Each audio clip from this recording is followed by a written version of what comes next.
Good evening. Howdy ho. We made it. It's a Friday. We finished the week. Or at least, depending on the time zone, we're at the start of the end of the week. Welcome in, Smokey. Thank you for the head pats. That really filled up the screen, didn't it? Yeah, finally at the end of the week. I am tired, I'm not gonna lie. I have foolishly been burning the candle at both ends this week. I've just been very reluctant to go to bed. Welcome on in, Shadow. I missed you there somehow. I think I was just overwhelmed by the amount of Jow pets that turned up. How is everyone doing? How's everyone's week been? And how is everyone's weekend looking? Do we have anything exciting coming up, everyone? I don't, and that is exciting for me. I'm looking forward to having a somewhat relaxed weekend.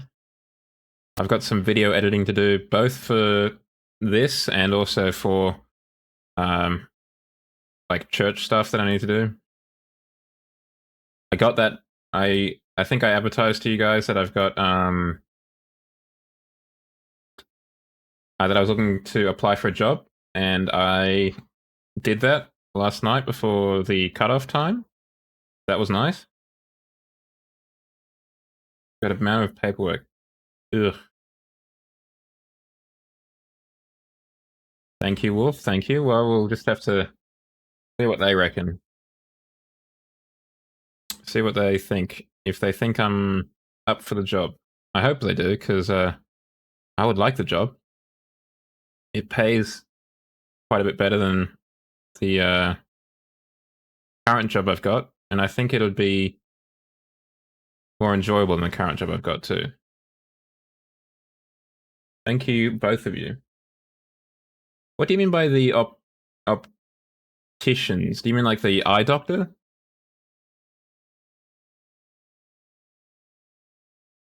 Just for some reason I don't recognize that word spelled out like that. I don't know why. I need to go to the optician. Well, it is optician, right? Anyway, I need to go to the eye doctor because keep getting like floaters in my eyes, you know? I don't know if you guys have them. I've had them for a while, but they've just gotten a lot more prevalent in the last year or so. They're kind of like, you know how if you hold something really close to your eye, it's out of focus? Kind of like little specks of dust almost. Translucent, for the most part, that are just kind of floating, hence the name, in my field of view. Yeah, there's one or two currently. They're just not as obvious now for some reason.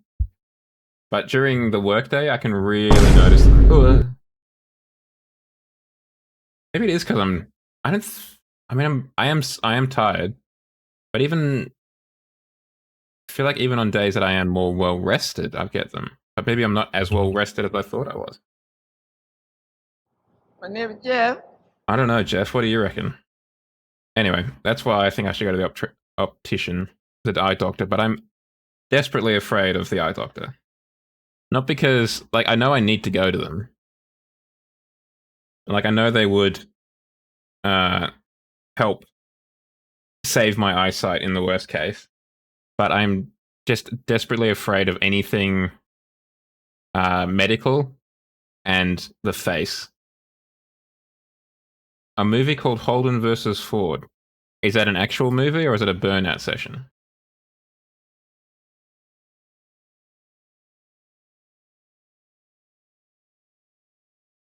Well, you see, I'd rather have the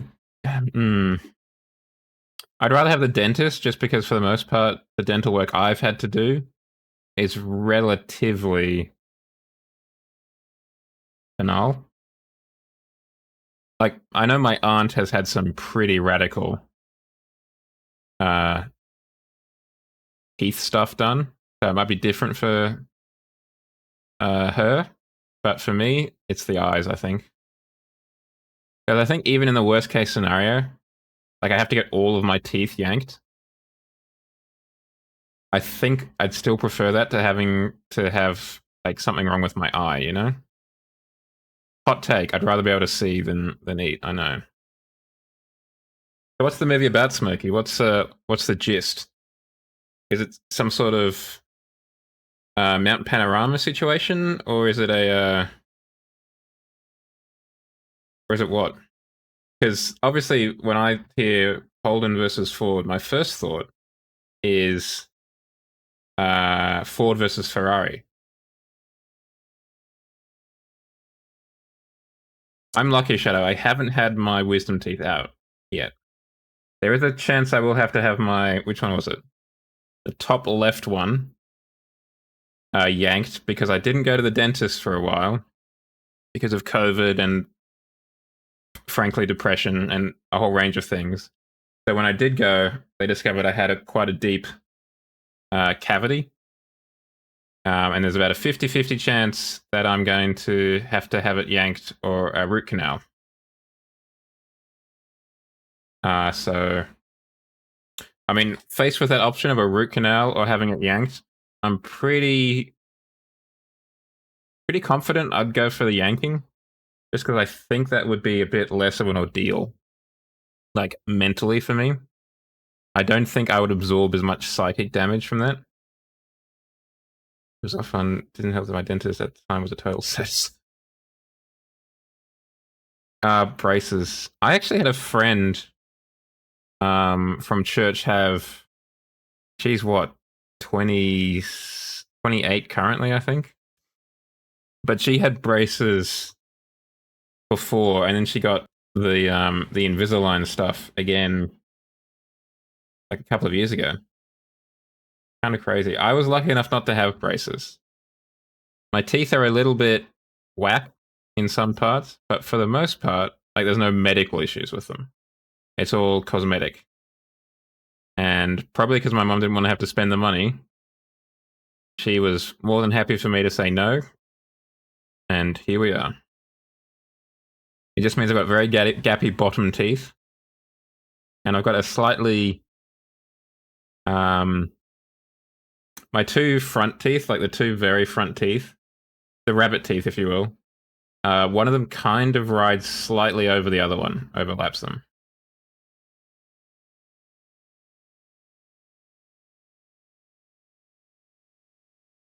Yeah, that sucks. I was in a car coming back from a wedding and someone was saying that they had to get all of their wisdom teeth yanked because their mouth wasn't large enough for their wisdom teeth. So they were all coming in sideways. And that just sounds horrible. Not fun at all. Teeth are wild. Like, I mean, I know you take almost all of your body for granted, but I feel teeth in particular, you just kind of, for me at least, just feel kind of set and forget. But it's weird that a lot can go wrong with them, and they can really affect the uh, rest of your body. Oof, that does not sound fun. Shadow?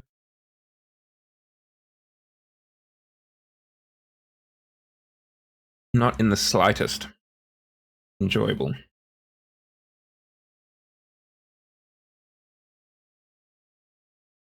All right. Will this cable accept the Xbox controller today?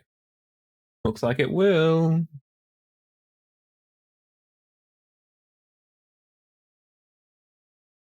Huh.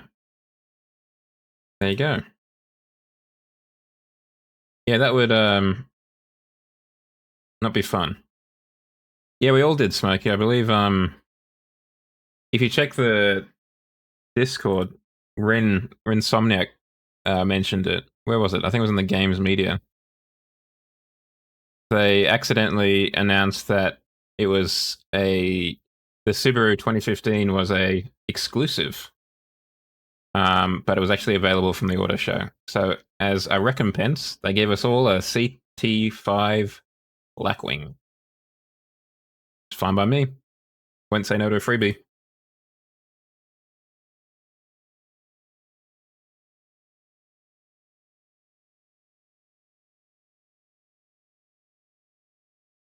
Yeah, but at least they own up to the mistake, I guess. They could have very easily just kind of ignored it.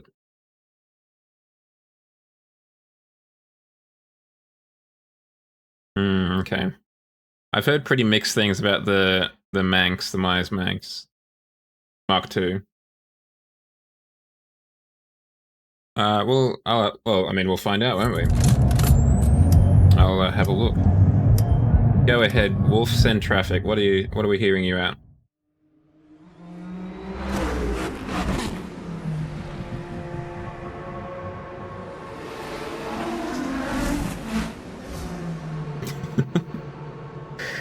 Like those Telegram stickers or whatever that some people have. Oh, cool. We're back to this crashing again. Rad. Okay, well, just gotta reboot Stream OBS. Game OBS, sorry. Give me a second.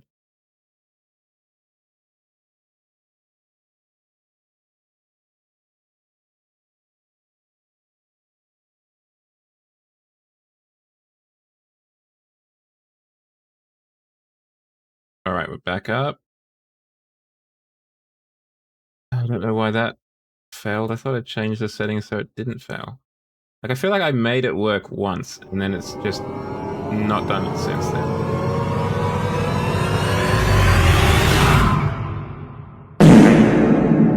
Dramatic. Much drama.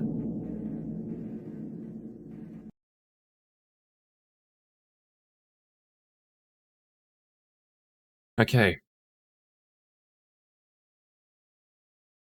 No, I mean, I'm sure they are. Mine's just a more, like, you know, that's a constant, really. Welcome on in, Abs Loves Jesus. Hope you're having a good week.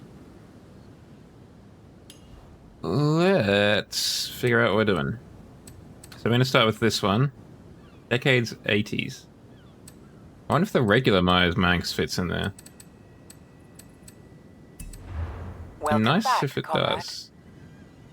No, I did last time, but I didn't before.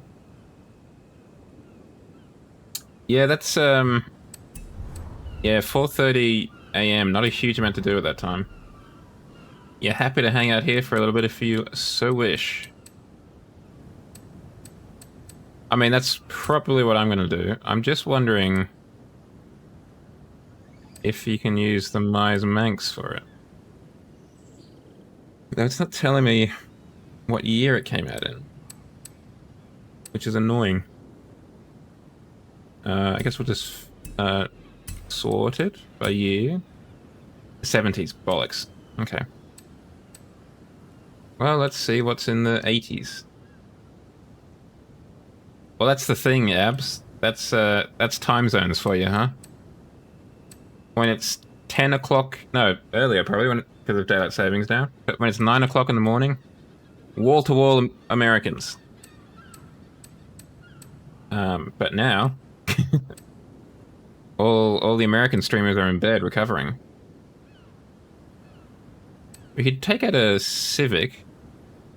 Though it is going to be a rally race, isn't it?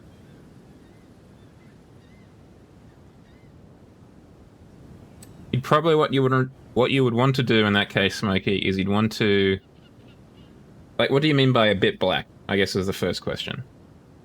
Like, are you talking about a black bonnet or something different?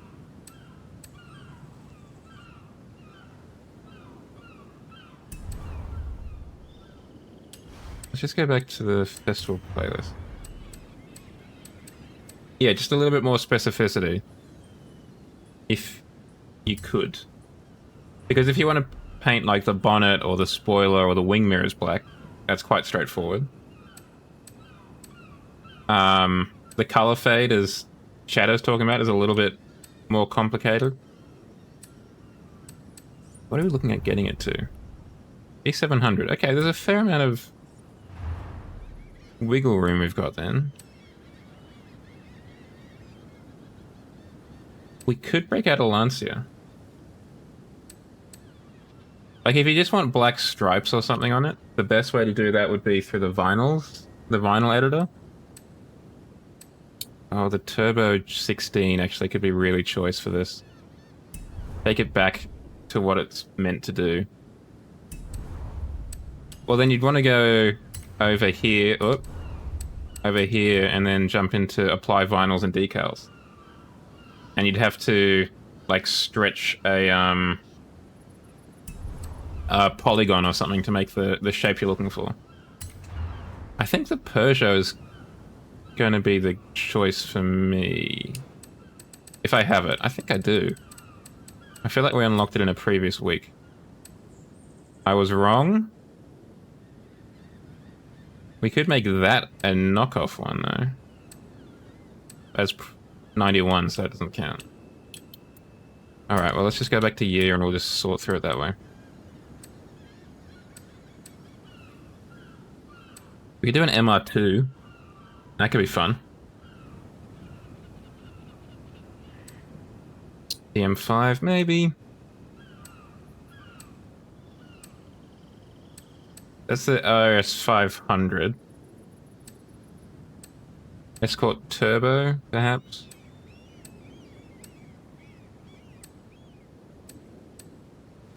We could break out the VK Commodore. Need handling. Alright, thank you for the heads up. It's always nice to have a little bit of reconnaissance. Let's go with Ford XR2. I've never used this before. I'm sorry to get your hopes up, Smokey. But if we need handling, I think we need something maybe a little bit small, a little bit light. And we've got plenty of... PI points to play with on this one. Let's go off-road tires. And then let's possibly change the engine.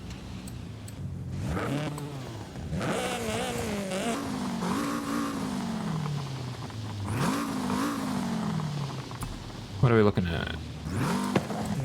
Okay, so that's like 3 times as much power. Actually, now that I think about it, would the VK be better? Yeah, that's what I'm... I don't know, I'm caught between a... Just my... Wow, we got a lot of options here. Just my standard indecision coming out, chat. I do my best to conceal it, but it does appear every now and then. The 944 would also be choice. But I think something like this, where you can really do a number on it, in terms of like upgrading it, is probably going to be better. At least more different. I mean, no one in their right mind is going to choose a XR2, right? What's the... No, we probably want to go all-wheel drive at least. The R31 Skyline, another good choice. We could just turbo the stock engine.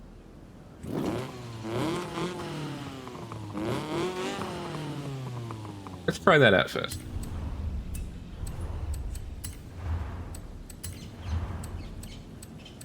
Do it. Get those wheels on. Get them wider.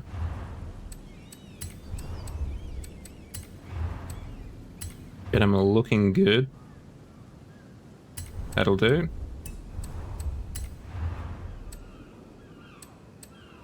Let's have some room for some brake pads in them. Brake discs. My mistake.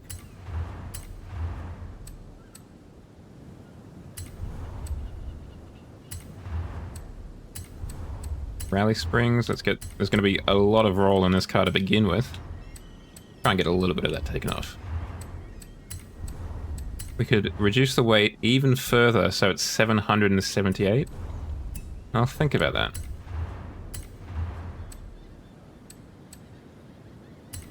Seven speed, lighter diff. Okay, we'll just off-road diff then. That's fine.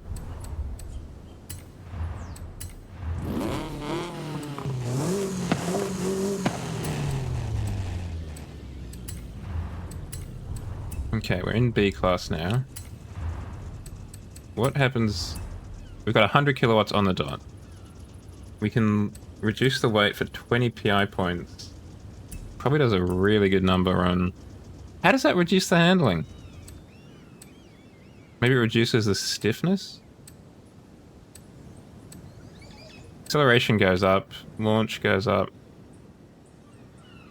Brake goes up a little bit, not as much as launch and acceleration. Off-road goes down as well, that is weird. I would have figured that lightness would have, like... Basically, I would have thought weight reduction would have been possibly the best choice you could make across the board. Top speed, I can understand it wouldn't make that much of a difference. But acceleration and handling? Absolutely, I would have thought that would be in weight reduction's wheelhouse.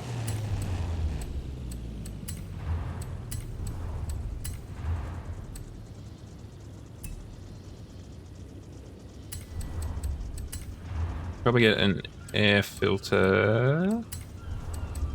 Okay, maybe a flywheel as well then. There we go.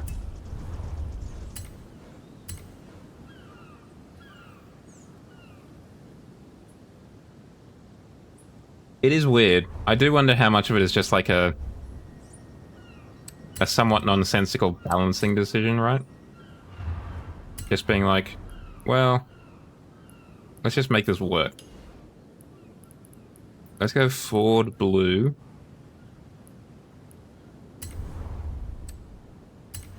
We can really make this looking a little bit, as Shadow said, we can make this a little bit boy racer try-hardy.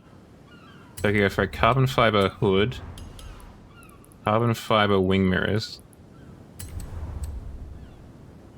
No spoiler. We'll go for white rims, the standard lime green calipers, black out the windows a little bit.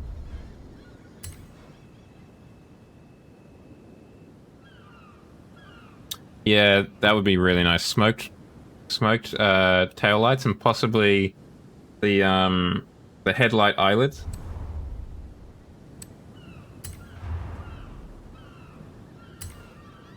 Oh yeah, of course. Enough, what the hell is this? Why are they here twice? It's different. Did not expect that. Not on the, curated group selection, at least. Taco Bell. Yeah, Taco Bell can sponsor my rally car.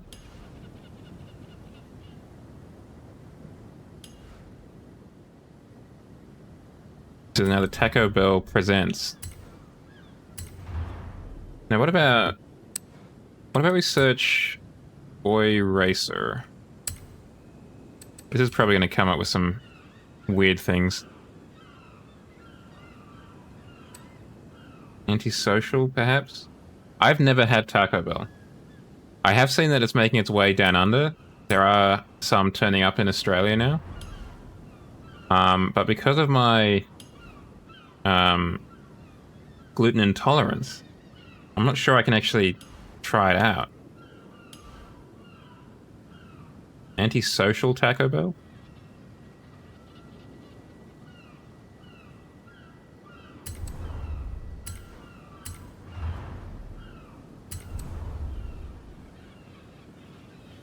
There's one at Central, I know that much. If it had arrived a couple of years earlier, I would have walked past it every day to go to university.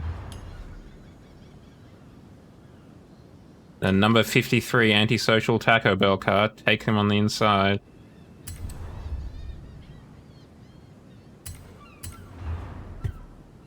I'm trying to think. What's like...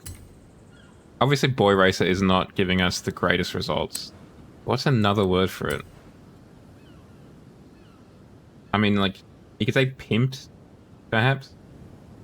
That... I don't think that'd... I'm sure that's going to come up with some dicey outcomes. Yeah, that's probably for the best.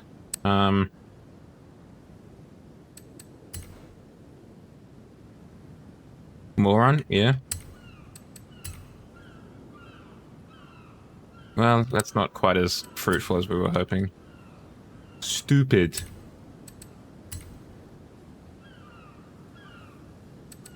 Oh yeah, you could have an NFT. That would really show everyone that you're stupid.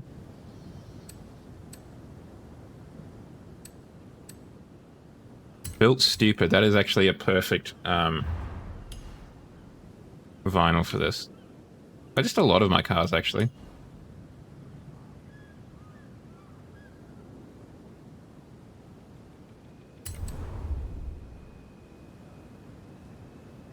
Built stupid 53 antisocial Taco Bell.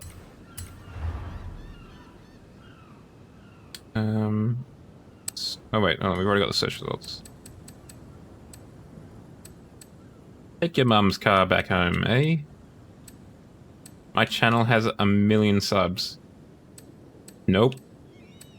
Not even close.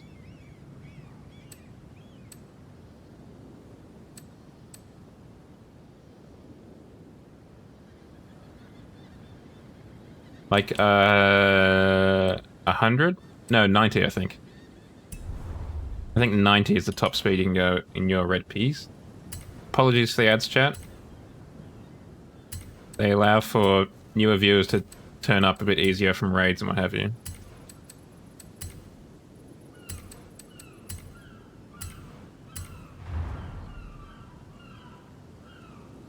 I didn't know the fuel thing was right there, but that's alright. We'll just roll with it, I guess.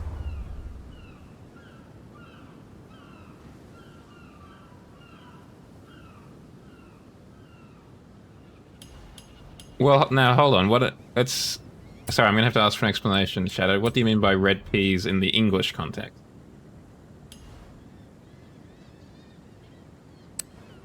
I think we need to have a bit of English representation on this as well, actually. Oh yeah, Didi, the classic Uniqlo? What? Okay. I was gonna put like a British flag on the roof, but maybe... No, I guess what you mean is... Oh, I see, sorry. My dyslexia made me read... I was confused there when you said red peas. I was like, 0. How fast do you think you could go, kind of thing. And then that made me think, well, now hold on, what does a red pea mean in England if you can only go 0 kilometers an hour? Classic certified dyslexia moment right there. Well, let's put the English flag on the roof as suggested by the Horizon team. Well, actually, not by the Horizon team, by the Horizon players. Uniqlo. Nothing says English like a Japanese fashion brand. Oh, we can probably put that there. And if we come in here, here's some primitives. And we match that red. Yes.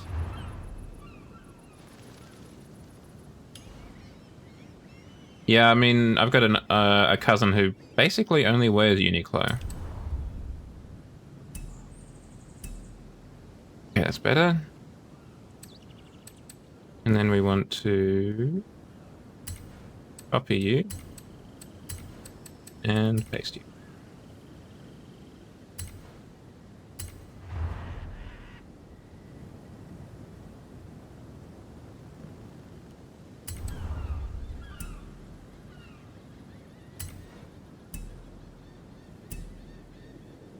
Uniqlo. Lovely. Truly, this is one of the cars of all time. Hold on. What else can we put on here?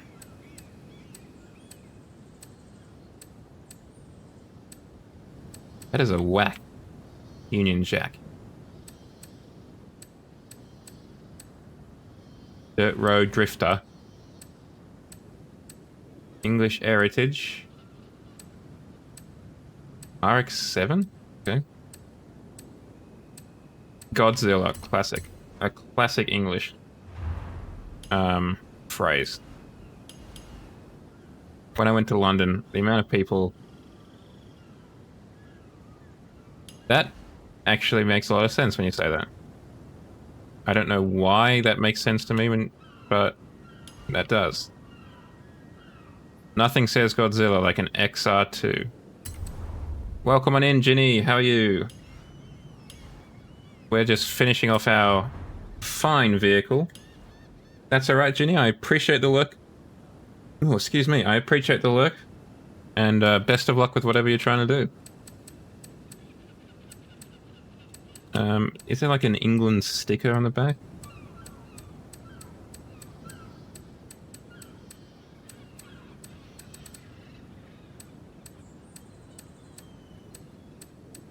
No, I guess not. Toe beans, huh? Yeah, well, that profile picture makes a lot of sense, actually, when you check that.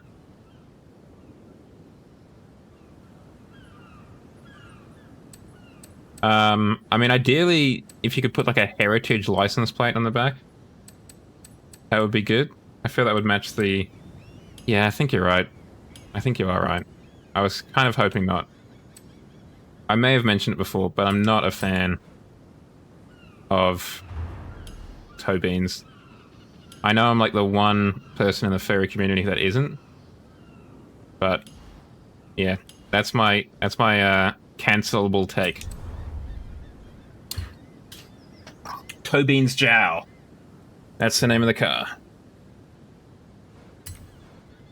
It's because it's because a lot of the time I'm thinking of things from like a purely practical standpoint. Like, the endpoint, you know, they want to stand up. So, it would make sense for them to be plantigrade rather than digigrade because it's got less stress on the different joints.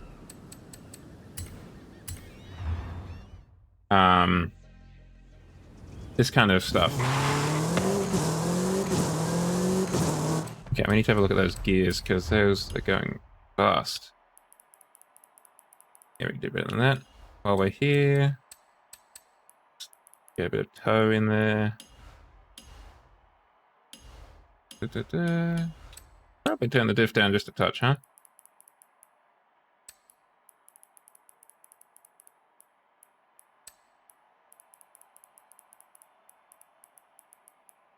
I'm going to make the somewhat controversial take and actually have the balance slightly to the front. Just because that's where most of the weight is.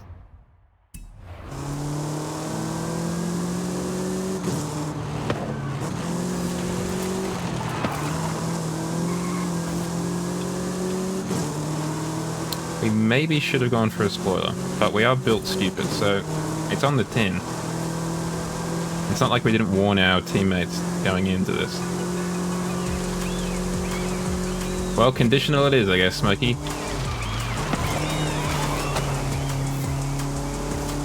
But you could maybe go a little bit less conditional. You could go like green P-plate.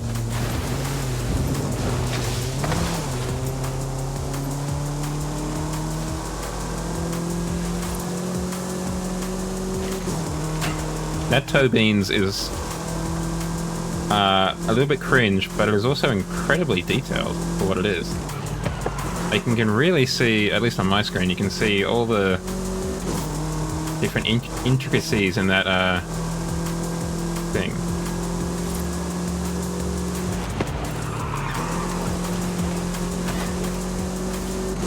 That's what I was thinking today. I don't know if it's a thing elsewhere in Australia,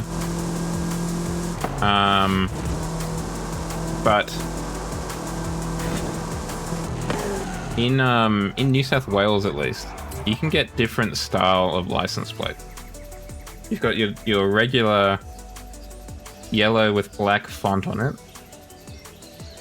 but you can also then get a more a literally European style license plate. So it's a European thin and wide one, or you can get like a Japanese one, which is a bit taller, a bit squarer with green font on it. You can get ones that are for your different sports teams and stuff. I mean, conditional license plate is the Well, it's like a condition on the license, right, isn't it?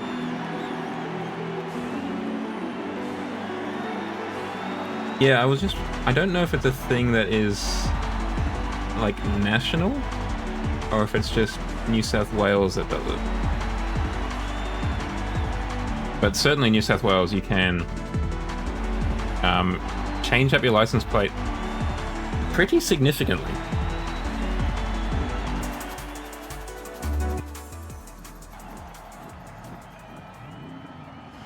Montana Trail. Alright, gamers.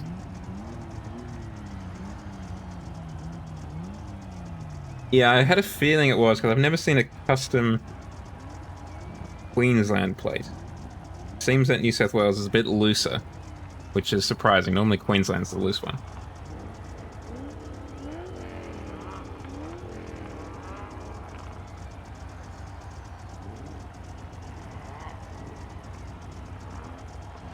Well, all the different stuff that I've mentioned are things that come from the government. They're not like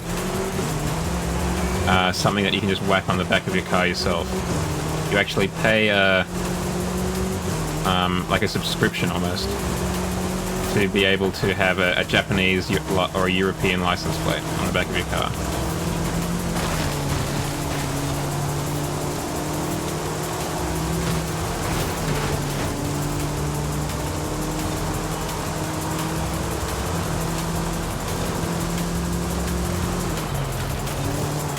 Yeah. Which is interesting now that you say that, because they remind me awfully of the Queensland plates, which are the same colours. Kind of white and a burgundy. For the font and what have you.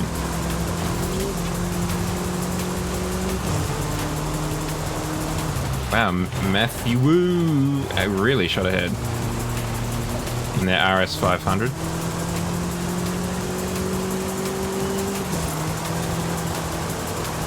But that was not a universal experience, it seems. We definitely have a couple of anchors on the team here.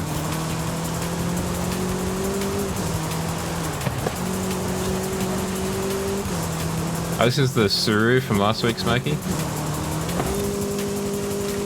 I mean, it is pretty easy to make it fast. And it doesn't have much grip, so I imagine it's pretty easy to make it into a drift car too.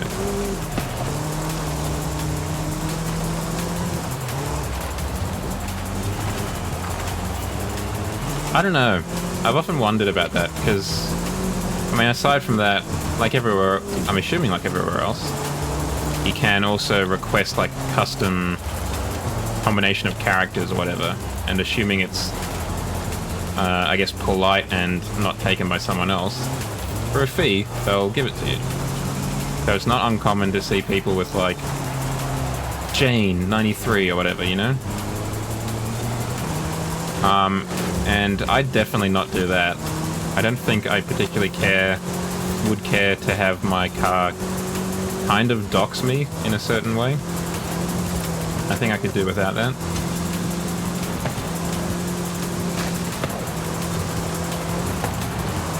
And I also don't know if I can be bothered to pay for a license plate. I would be tempted, assuming it's a one-off cost by like the European or the Japanese one perhaps.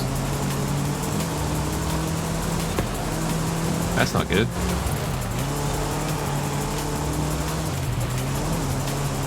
Oof, maybe not. I mean, it's not a huge amount of money, obviously, but you know, you could do like,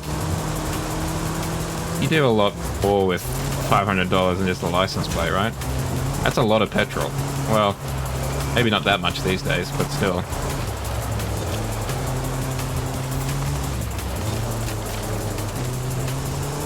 If you're going to be owning a car, you might as well, what the hell was that? You see that label off onto the right there? Wow, JKL 6664962. Shot ahead.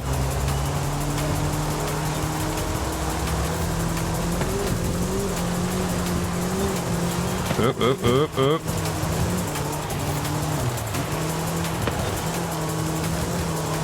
Wow, rare Jow W online. Not bad.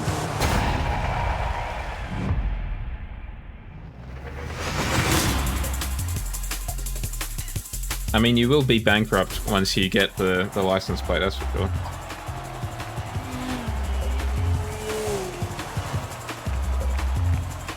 Looks like we just won it.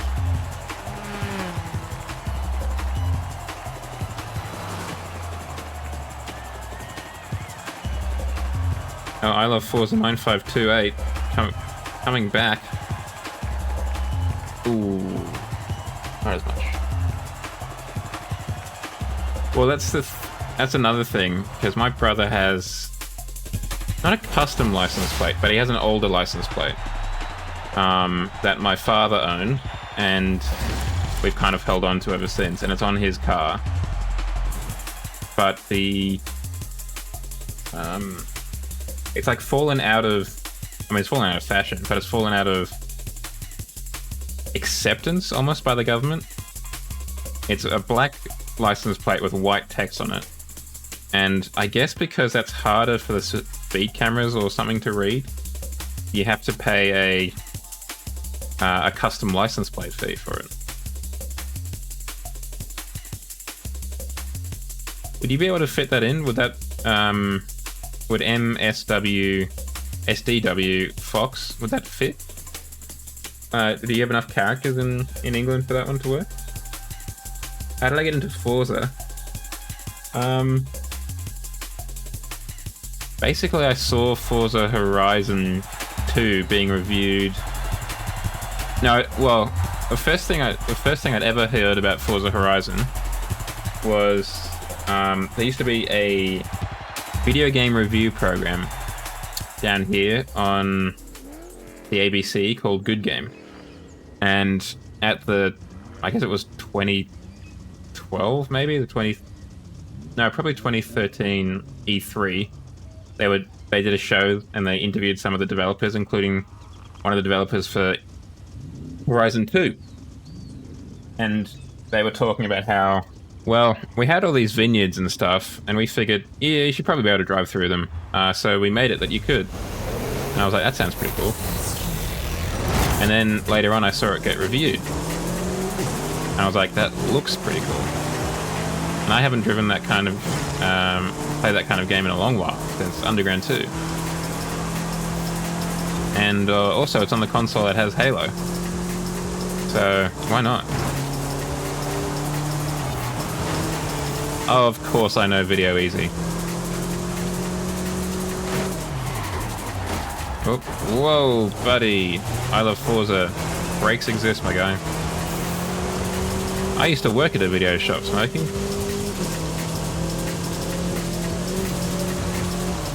It wasn't a Video Easy, but it was a video shop.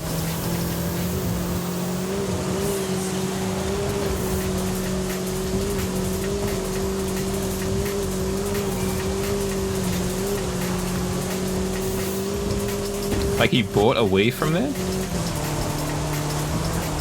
Or did you win it in a competition or something?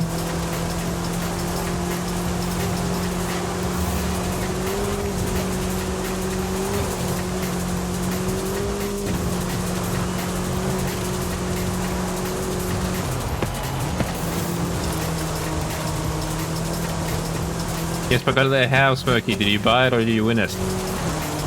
I gave you two options and you just said yes.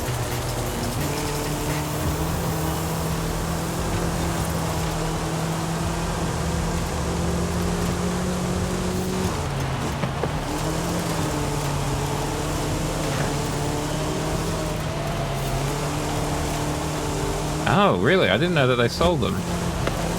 Well, yeah. Oh, interesting. Okay.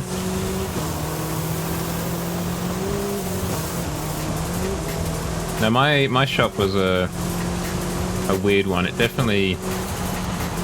It felt weird because there didn't seem to be any reason why it existed for as long as it did, you know? It definitely didn't feel like it had enough business to warrant its continued existence. But I was there from the end of 2011, because like the day I finished my HSC, my final exam, I can't remember if my mum mentioned it or if I was just like, yeah, why not? Let's walk down to the video shop and see if they're hiring. And I did. And it turns out they were. And they hired me.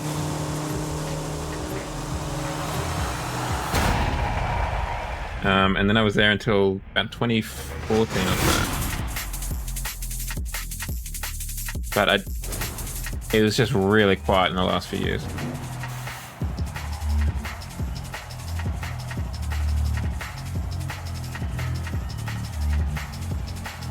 The place I was at was first a network video, and then it became something called a leading edge video, which I don't think I've seen or heard. Oh, okay, I didn't think we'd been there. It's fine. I don't think I've seen or heard of elsewhere, but it's some sort of kind of combination of like independence. So it's not quite a franchise situation. Like Video Easy or Civic Video, all those kind of ones.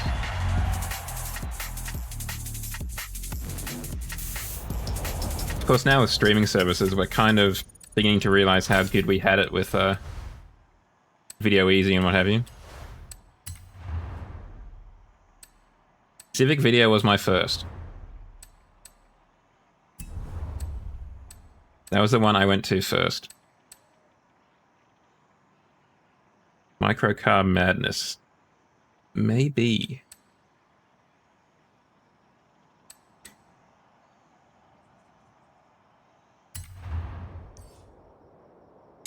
Thing is, I don't know if I've got a microcar. That is still D class. No, that was right. D. Is that a microcar? It might be, in which case that might work.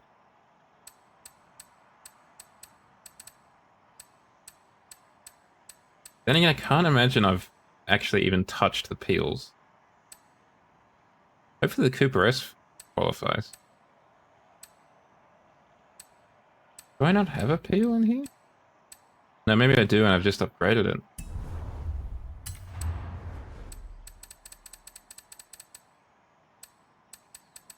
But the Lotus Elan works. Yeah, wow, what a loser. Why did I upgrade it to A class?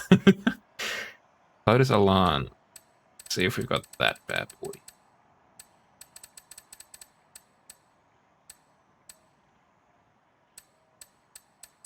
I definitely remember... Where am I going? Lotus. I definitely remember video shops having like a particular smell to them. I don't know if... Not the one that I worked at, just because it didn't have carpet floors. I think it had vinyl floors. But the Civic Video, that was my first video shop. Like even now, I can think of like I feel like I can remember the smell. Turn right. Kind of smells a little bit like a cinema. Like there's that a little bit of popcorn smell to it. Turn right. Yeah, smoky shadow. Great minds think alike. A little bit like a cinema.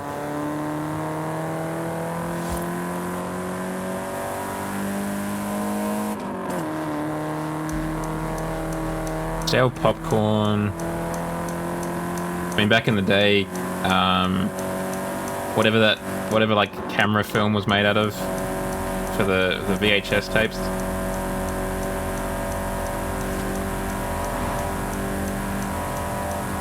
Okay, let's get over there a little bit quicker. Celluloid, thank you. How could I not think of that? I've got like a lot of celluloid in my fridge currently. And I can't remember what it's called. When the first light strikes, make sure you strike first.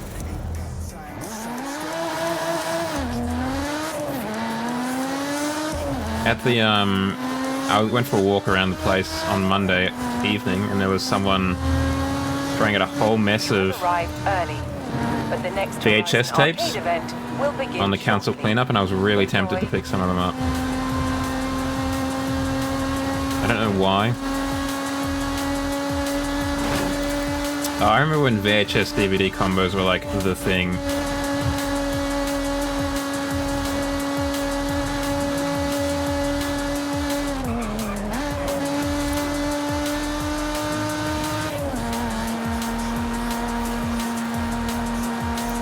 I don't know if I've still got anything on I definitely don't have anything on VHS. Let me rephrase that. I don't know if my parents still have anything on VHS.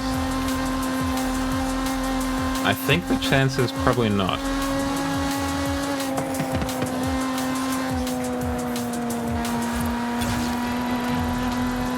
Yeah, that's definitely one of the best parts about it. About seeing taped television. Seeing the ads and even like the ads for like the programs that would come on. But also, you know, the ads for the car dealers, the carpet showrooms, the whatevers.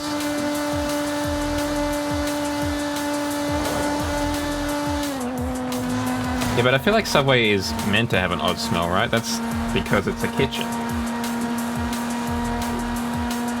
And if you were lucky enough that the movie went particularly late into the night, then the ads would get really weird.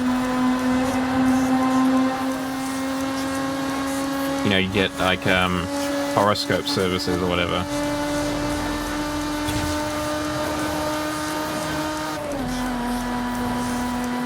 Well, it's because they use... It's like all the same.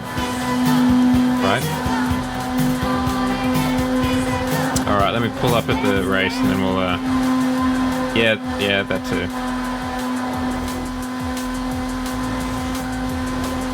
But I haven't watched TV for a while because I haven't been able to get reception where I am, which is weird because I'm not like in the boondocks, I'm just in a suburb of Sydney. Safe to do so.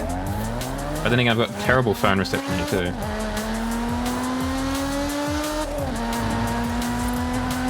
But I haven't watched late night television probably since I was at university. For some projects... Oh, excuse me. Oh, I'm getting tired thinking about it. Some projects I would stay up until like, you know, 2, 3 o'clock working on the computer, and I'd have and that was in the living room. So I'd have the TV going just to kind of have something, like a friend, if you will, staying up with me. And it would get pretty weird at around the time I'd be clocking off. Alright. What cars can we use? And then we'll do these push-ups. Thank you for getting me exercising, Smokey. Okay, so we can take the Isetta. We could take the Abarth. That might actually be the goer. Oh, then again, the Elan was probably for the best. The Mini could also be really good, though. The Myers Manx would be appropriate given the situation we're facing. Like what we're going to unlock. I actually think the Isetta is probably the best all around. No, I think the Elan is surprisingly close though. It's got a better launch. We've upgraded the brakes on the Isetta, so it's got better brakes too. But I think Shadow was right. I think the Elan's probably gonna be the best. All right, let's get these push-ups going on. Now, as for those of you who might be unaware, I'm going to have to take off the headphones, obviously, and then move away because Zhao HQ doesn't have a huge amount. Well, that's partly because I forgot to upgrade it.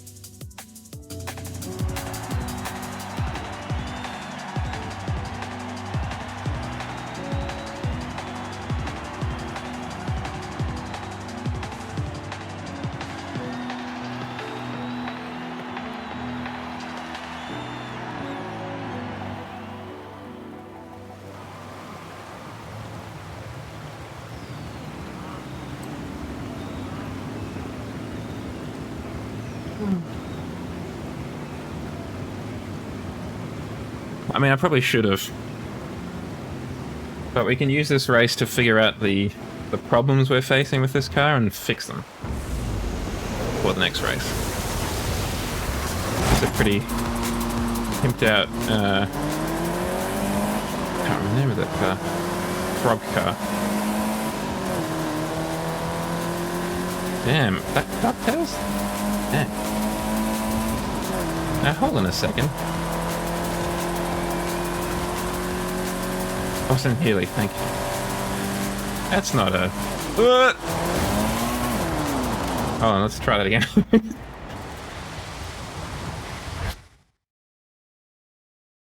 Ooh, damn.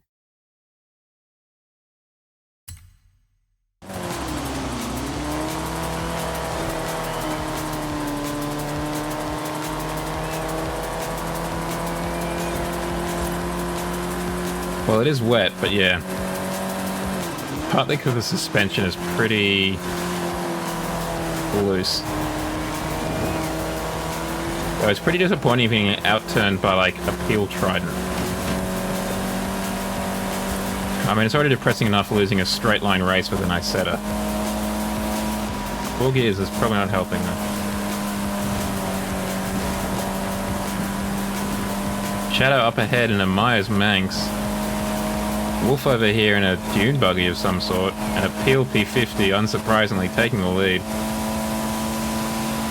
We've still got 2/3 of the race to go though, folks, so stick around. Anything can happen.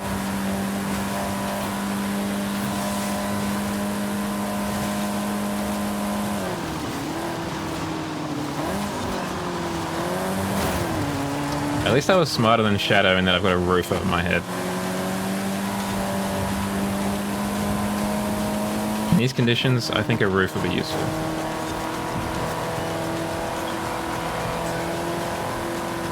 Let's go inside and really feel the speed. Oh, look at that wood grain.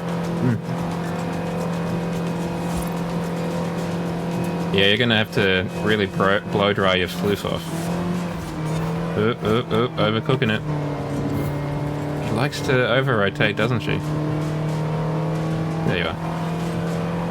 Couldn't find you there, Shadow, for a second. Thank you, Smokey. I'll get one after this.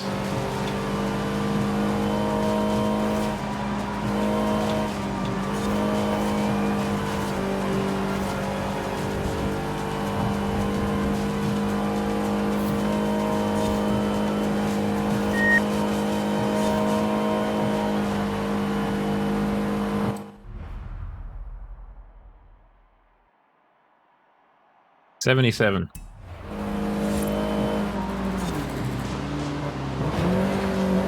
Okay, Victor is really killing it in the peel. I'm very disappointed in myself that I'm letting him outturn me, you know.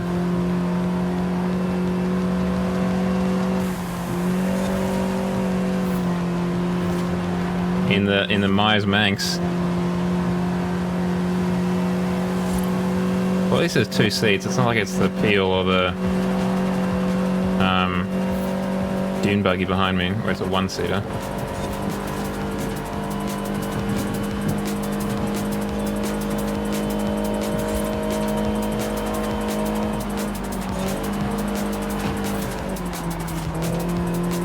Yeah, there we go. Just had to use our weight a little bit. It's odd to say use our weight when you're talking about a Lotus Elan, but when you're comparing it to a Peel P50, it's all relative, right?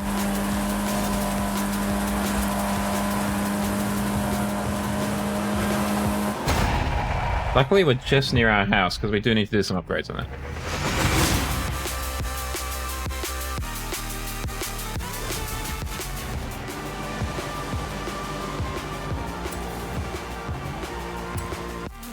Yes, wide rear tires. I'm just going to get some water so I can get a drink. I will return momentarily.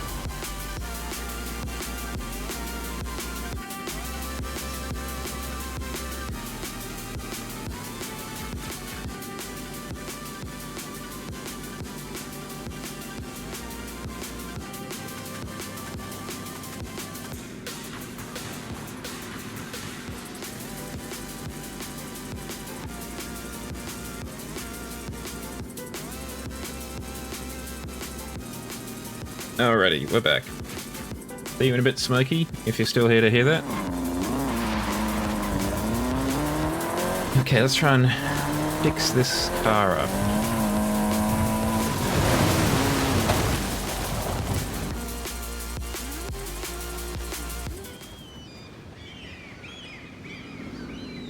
Surprisingly for Lotus, it mostly is in the handling department.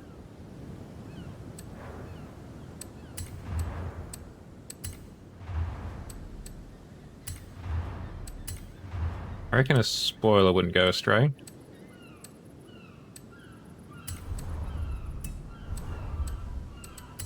Now we have a look at the wheels. Let's get these wide. Wow, it's only 155, so we had another 100 millimeters to them.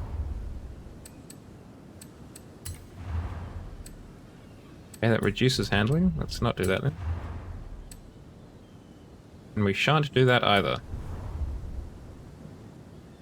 We want to have a look at the gearbox too.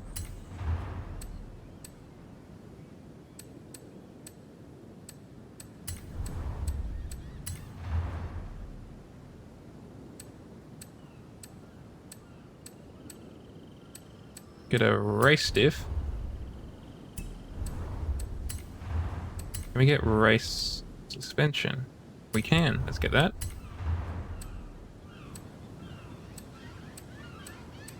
Get some better brakes. Try and reduce the excessive roll, to be honest. Stiffen it up. Do Daddy Lotus proud and reduce the weight even more. 673 kilograms.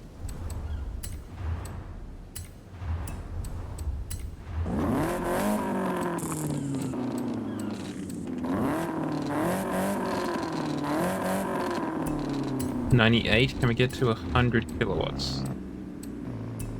Yes, we can. Better in all categories. 90s alarm. I mean, yeah. I feel like... Just give me any car, you know? Oh, okay.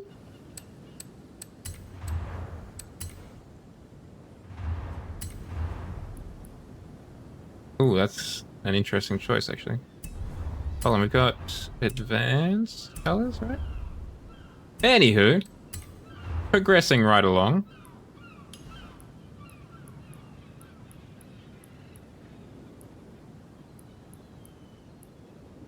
As if nothing happened. Let's go for British Racing Green on top.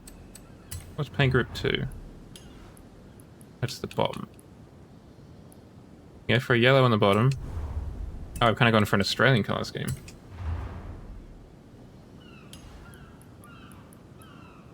I think we probably want just the yellow at the front again. Yeah, that'll do. That'll do.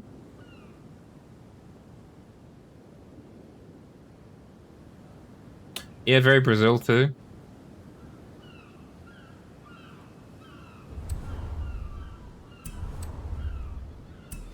Alright, let's get this next circuit done.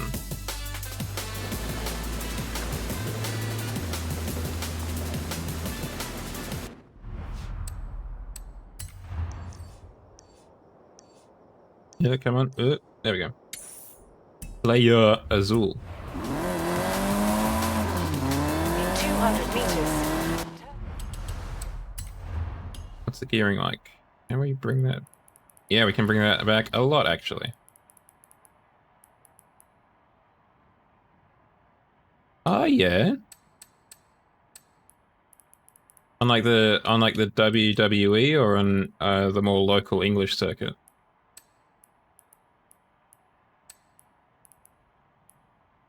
AEW. Is that the new WWE name? Or is it a separate thing altogether? I'm sorry, I'm very unfamiliar with wrestling. The competitor. Ah, okay. I didn't know they had a competitor. That is interesting. All elite wrestling. None of this casual stuff. Turn left. Oh, Aussie Open. So was it like an Aussie event? You have arrived at your destination. Here are the best Australian wrestlers. Ah, they're a tag team, I see. Both good, okay.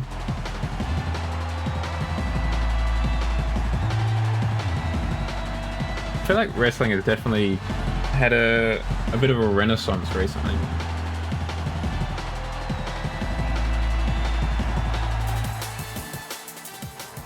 I wouldn't be surprised if a bit of that's down to the video games.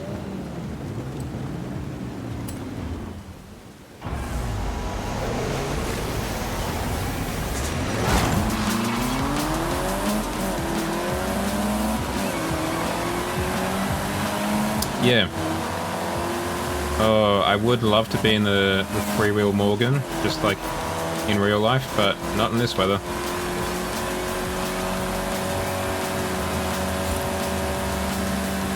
That's going to be a wet individual.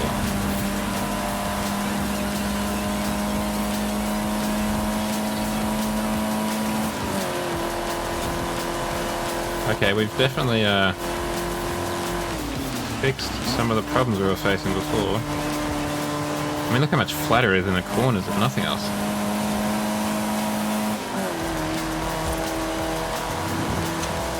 I think it's also because, just thinking about it, again, I don't follow it too closely, but a little bit, just by virtue of it existing.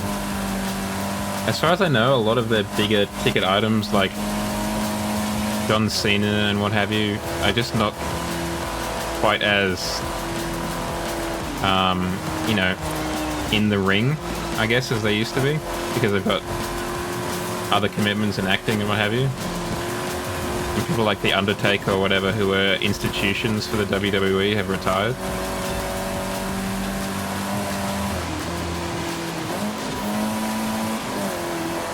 So it's a pretty good time for there to be a competitor.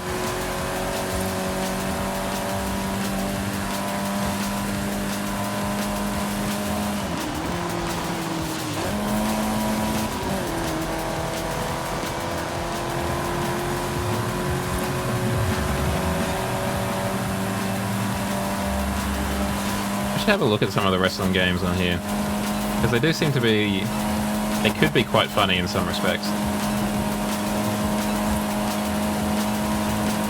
If nothing else, just playing around with like the character creators on the fighting, in particular the wrestling games. They go astonishingly ham.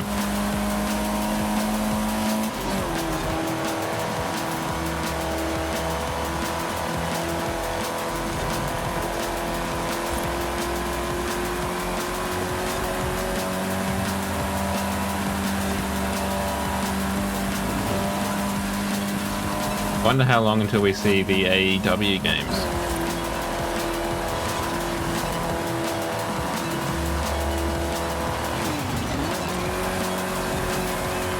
Yeah, it's like acting, right? Oh, okay. Forgot I mentioned it then. It's like acting, right? There's gonna be, you know, tens, maybe hundreds of people that make it to the top and get a really good wage. But unless you're in those tens or hundreds, you're gonna be barely making ends meet, right? Oh yeah, that too. I mean, we all know it's fake, but that doesn't mean it's not taxing. It's like being a stuntman, right? You're not actually getting shot, but you know, you're still having to do the dive and take the hits and what have you. It's just not as dangerous as it would be if you were actually getting shot at or whatever.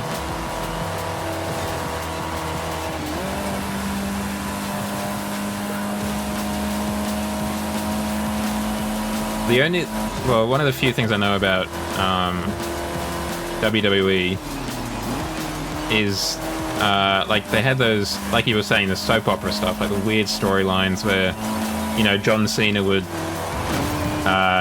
be a villain in one event one evening, and then the next event he'd turn sides or whatever, and this would happen, and there'd be behind the scenes shenanigans or whatever. Is that kind of stuff in the AEW as well?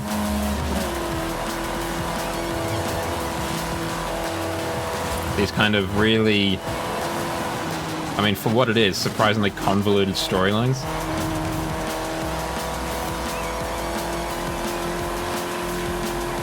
Not quite telenovela, you know, You're my evil twin brother who's just awoken from a coma.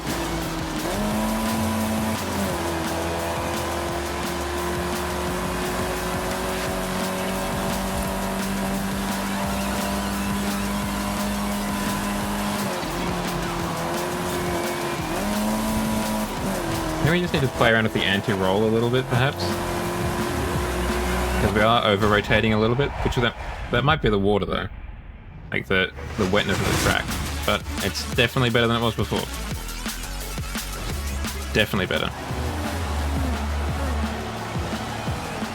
I mean, you know you've got a good car if you're beating last place by 10 seconds in this game. That's my general measure of, like, having a good car. If you can beat someone by 10 seconds. And you've got a great car if you can beat, like, anyone in the top half by 10 seconds. Alright, where is the next race?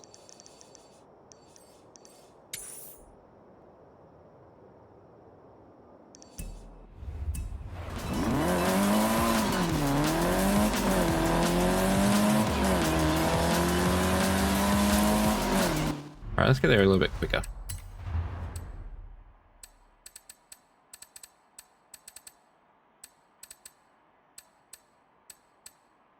A little bit quicker and a little bit more comfortable.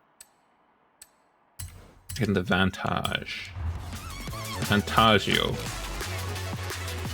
Don't know where that came from.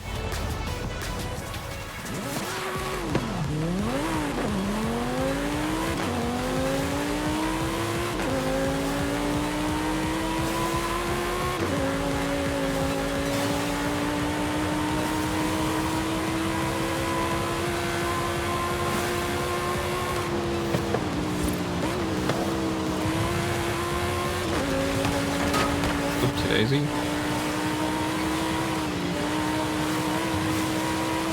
I've got a friend who... I don't know how into wrestling he is, but he's definitely more than I am. In that he actually has watched it.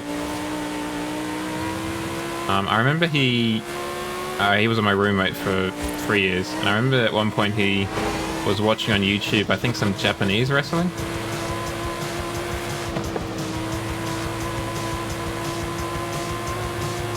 Which he seemed to quite enjoy. The strong... I take it you're a fan of the Japanese style as well, Shadow?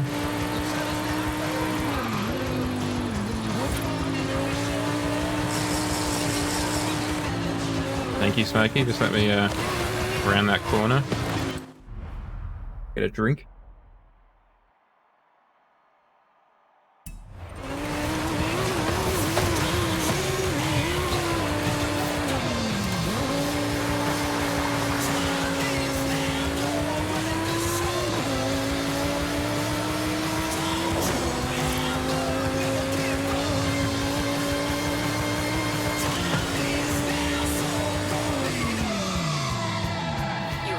And we're here. Destination.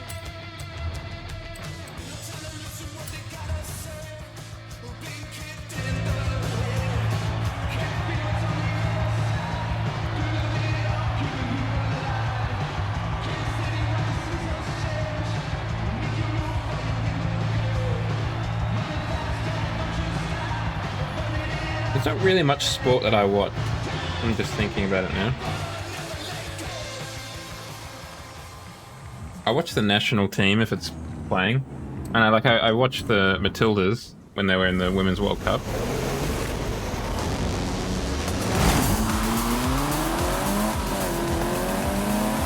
If it wasn't so depressing, I'd watch the Wallabies play, but that's very depressing recently.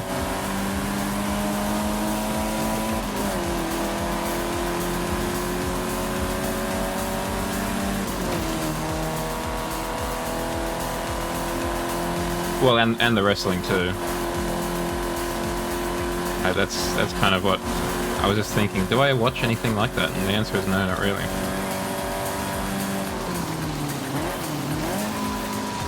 The Bashu too. What is the Bashu? Like, I feel like it sounds familiar, but I can't place it.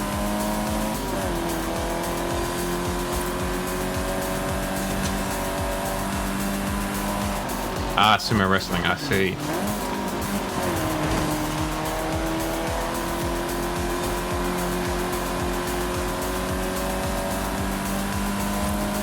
You must be like a Sky Sports subscriber or something, are you, Shadow, to get all these different sports in your system?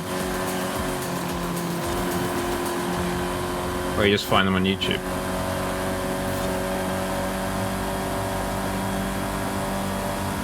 Yeah, okay.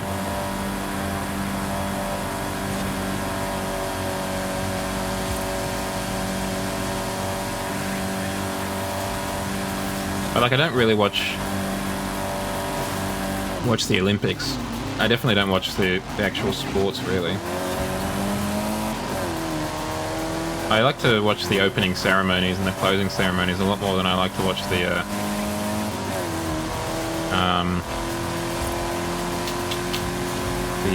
whatever it's called. The pageantry, I guess. Yeah, I forget about the film channels. Because we've got an equivalent down here called Foxtel or whatever. Or Ozstar, I think, in the regions, or it used to be. But I forgot that they used to have, like, film channels.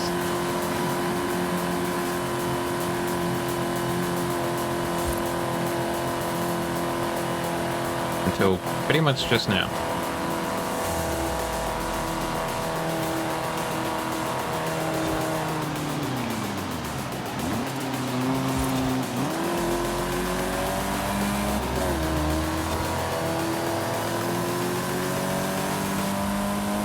There'll always be a couple of diamonds in the rough. I need to actually watch some of the old horror films. Not because I'm looking to get spooked or whatever, but I feel like I'd like to see some of the old stuff. Now, I know my stepfather, for whatever reason, has a real liking for the Hammer horror stuff. I don't know why. But he does. I don't think he's like a big horror buff, but for whatever reason, he seems to know like a lot of the names of the Hammer horrors or whatever. The Devil Rides Out. And what was the premise of The Devil Rides Out?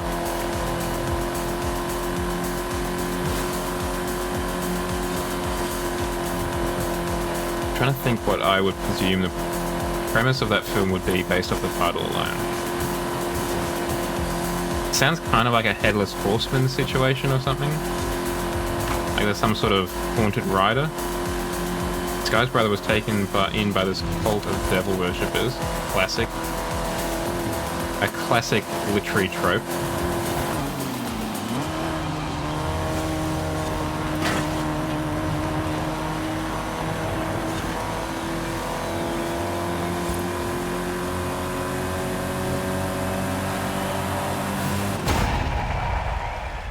When was it made, out of curiosity, Shadow?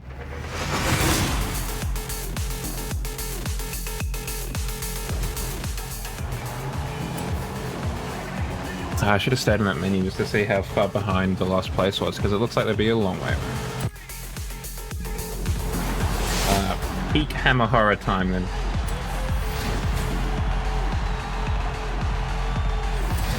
Come on, if I do get another Renault Megane. Thank you. Very much.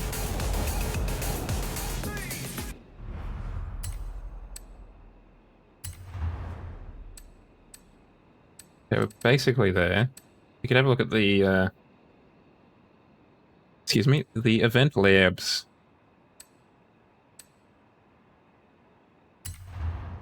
Okay, so there's that one. Where's that one? Well, this one's closer. The classic... Well, is it green screen car driving, or is it, the car being driven in front of a projector screen? Like on a rolling road or something? Cars.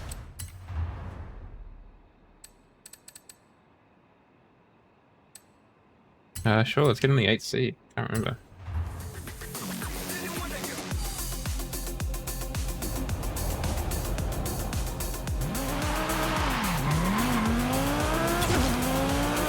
Meters. Turn sharp left. Turn sharp left.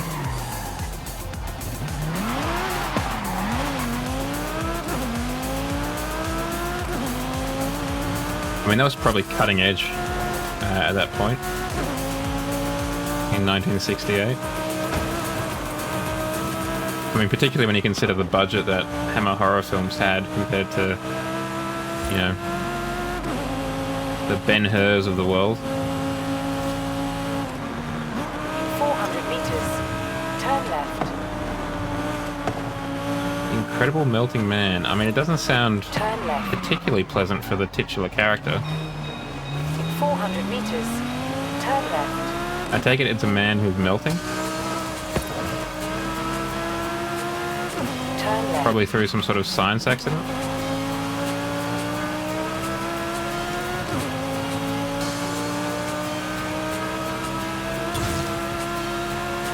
I'm pretty sure I put a V10 in this car, but I can't remember. It does sound very nice though. That's not very useful dial cluster, is it?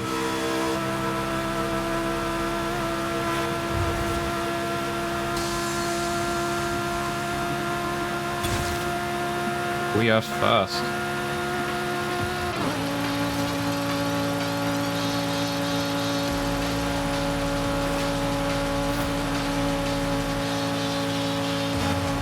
Astronauts, they get exposed to solar flare, classic. You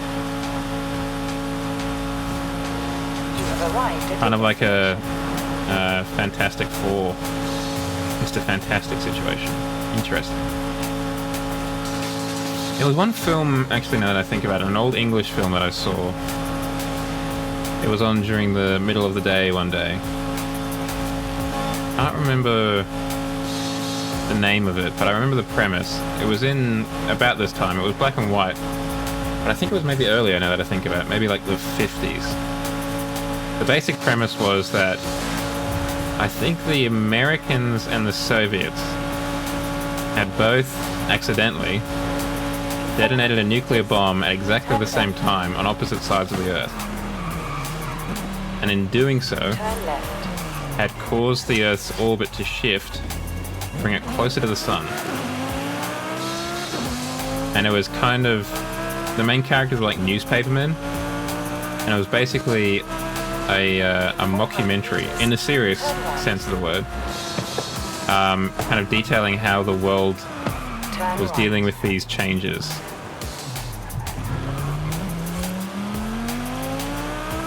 200 meters. Turn right. You know, like wildfires in England because it's suddenly a lot hotter. In 100 meters, you will arrive at your destination. You have arrived at your destination. It was interesting.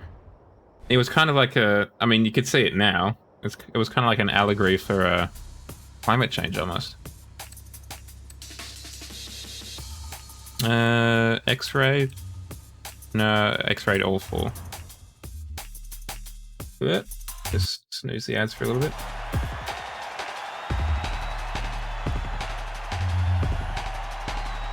Yeah, I missed the beginning of it. I would like to see the rest of it. Yes, that's another film that I do want to watch, but I'm almost a little bit too scared to watch. Because I've heard it's really good, but also really scary.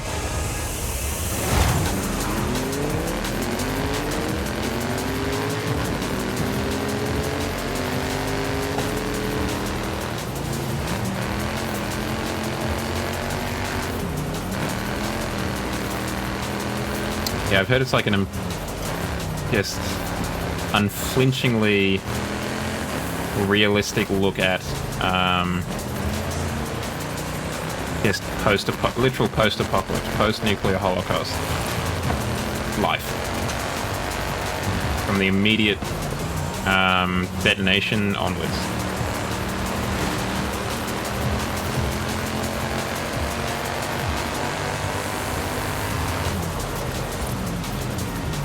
That whole era of cinema is kind of interesting because you've got that, you've got The Day After in America at around the similar time. Ooh. Yes, Smokey? My name's Jeff. Sorry, yes, Jeff? Hello. Oh, hi, yeah, welcome on in. And you also had things like which were obviously a lot more childish, but things like War Game, or War Games, I should say, with Matthew Broderick. It was definitely a kind of what's the word? Readjusting of the optics on like nuclear war. Yeah, I haven't seen the animated, but I have read the picture book, and yes, it is properly sad.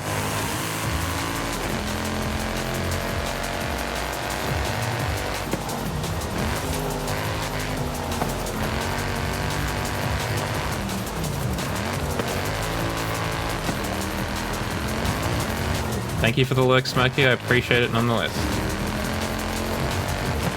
Oh, I'll be on my best behavior, don't you worry. Okay, I might have to look at it. I know Threads and I think The Day After are both on YouTube.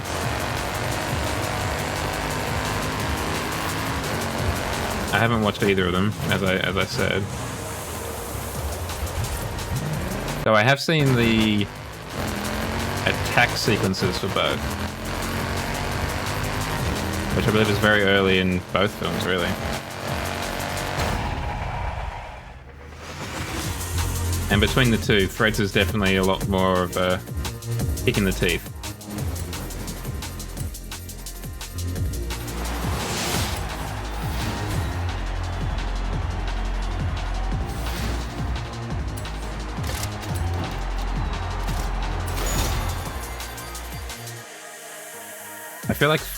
I feel like I would need to watch Threads. I'd have to wake up and be like, my mental health is particularly good today. I can deal with this. Let's watch Threads. Turn around. I just need to be careful the day I watch it, you know? In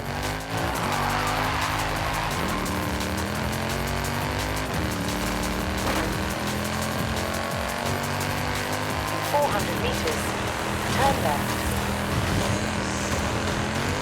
Ooh.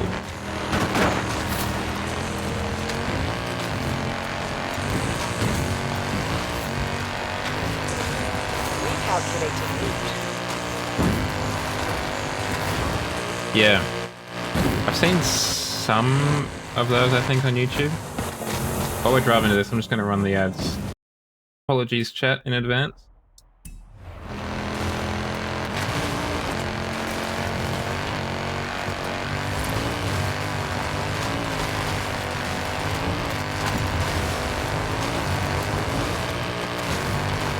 Yeah, because that was back in, like I was kind of getting at, that was kind of in the time where it was no longer duck and cover, right? The governments were kind of like, yeah, this is going to be, how do we put this? Rough. So, just be warned. It wasn't quite just a really big bomb.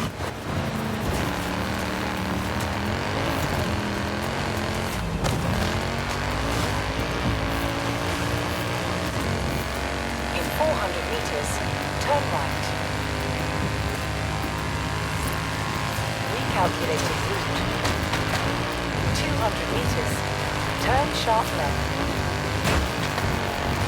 Still, we made it somehow. The other side.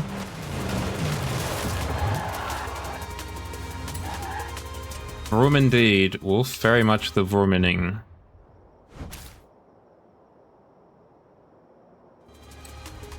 Oh, what do I want to go vroom vroom in? Got a lot of choice. Well, not that much choice, actually. Corvette, maybe?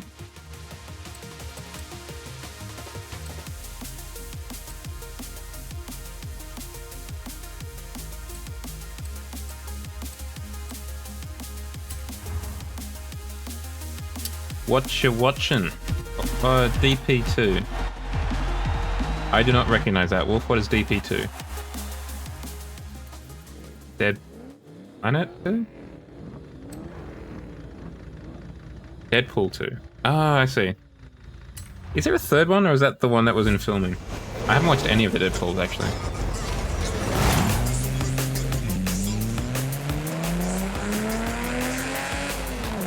Oh, it's a lovely sounding engine note.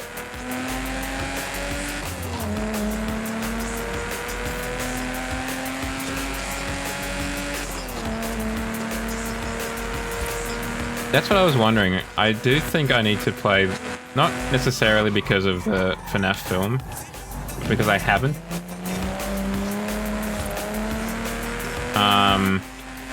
I should have a look at the FNAF games. Actually, with the film coming out soon, there might be a sale on Steam on them at the time, hopefully.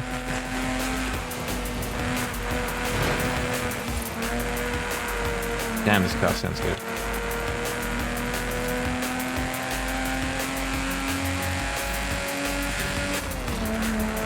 Okay.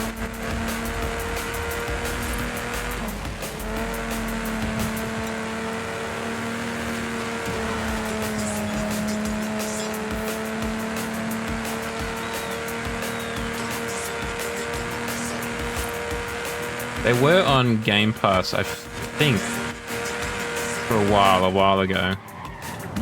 But obviously that wasn't the spooky season. Like, I feel it's almost like a right of YouTube or Twitch passage to play FNAF, right?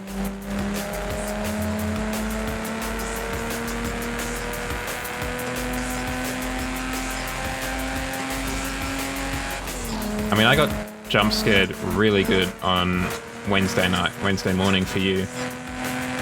I was playing a really short horror demo, and I went to open the door and there was a bloke there, and you know, the whole jump scare, loud noise and stuff like that. It's in the stream clips channel of the Discord. I got good.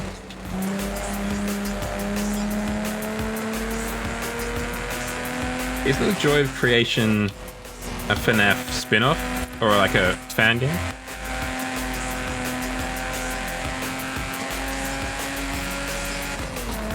Okay. I think I should play the... I mean, I need to look at it. I think I should play the first one first. Just so I have an idea, I guess, of what a FNAF game is before we start having a look at the fan games.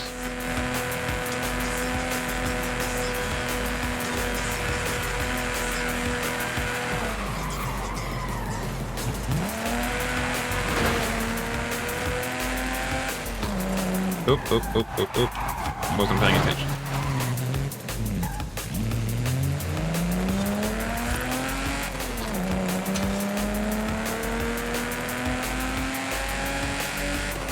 There is definitely something unsettling about animatronics, right?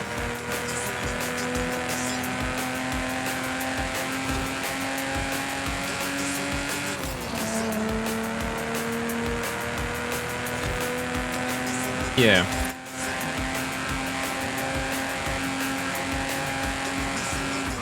But it's weird, because even...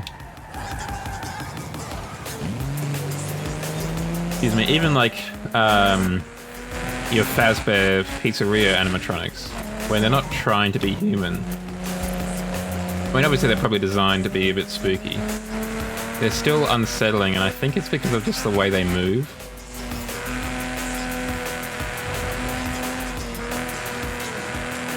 Because even like a Muppet, for example, is not unsettling. Like Big Bird, for example, isn't unsettling. And I know they're not an animatronic per se, but they're on a similar scale.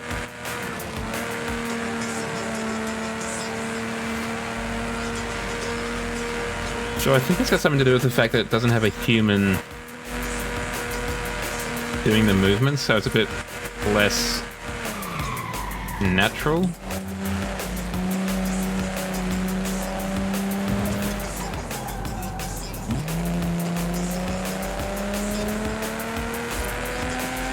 I think it's also the eyes too, because they have a pretense of like realistic features and eyes, and it's just not there. Whereas I think with a Muppet, it's a bit more just like, you know, obviously a toy, I guess. I feel like, yeah, the fan stuff can always go so much harder than the actual thing. Because a good fan thing can, like, be a crucible, I guess, to refine what made it good and to fix what made it not as good as it could be. I think is what you could possibly do with, like, a good film adaptation.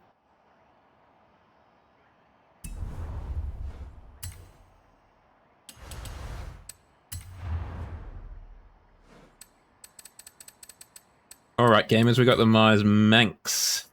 Oh, the Manx 2.0 EV. Which apparently is just a little dune buggy thingy.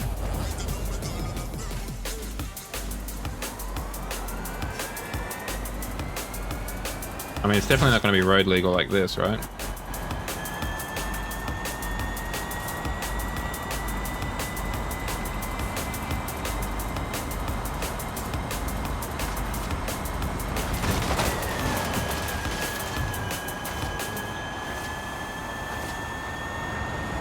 I'm gonna go to the garage. If I remember correctly, I saw a video of this morning. There's not much in the way of customization. Both for the engine and for the visuals.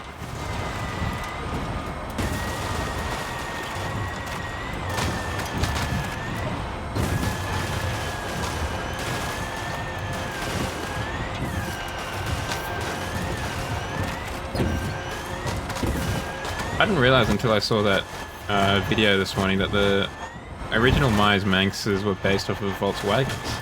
Off of Beetles specifically. Does make a bit of sense, but I just didn't know that. Guy.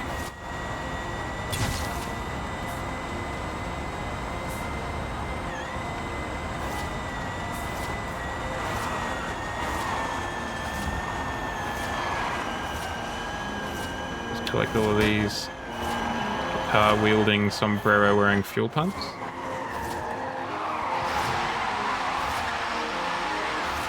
Though I did also see in that video, this is a stupendous wheelie car.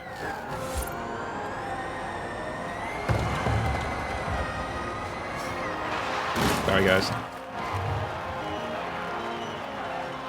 Well, what is exciting about this one, at least, is it looks like it can go as fast forward as it can backwards.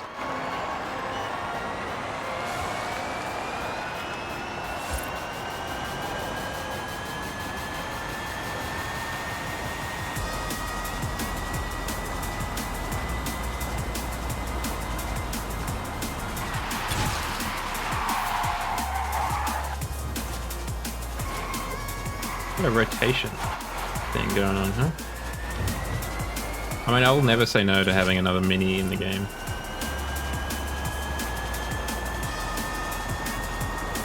Not at all.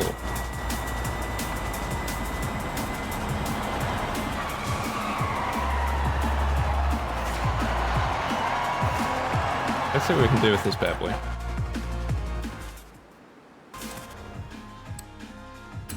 Let's make do with what we got. So we can upgrade the motor and the battery.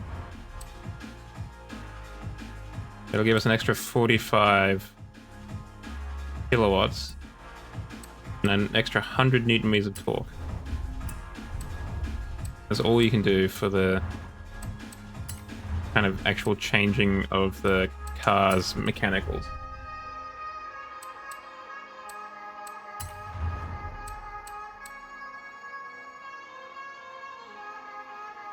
They kind of remind me of the Golf GTI, sorry. I did also see that you could get absolutely enormous wheels on this bad boy. So we can be balling.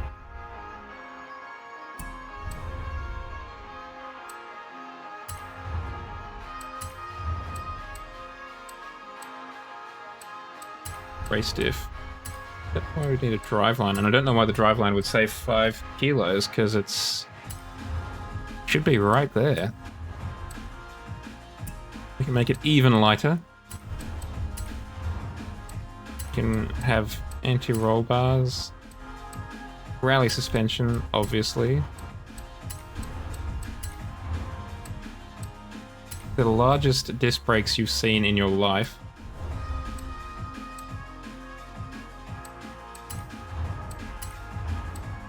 There's not much you can actually add to it in terms of top speed. Which makes me question why Myers gave this to them. Yeah. The only thing being that it might be a little bit difficult to make the car without the doors.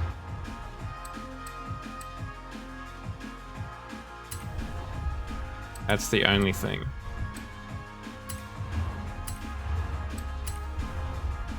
I thought it was gonna be a little bit more than that.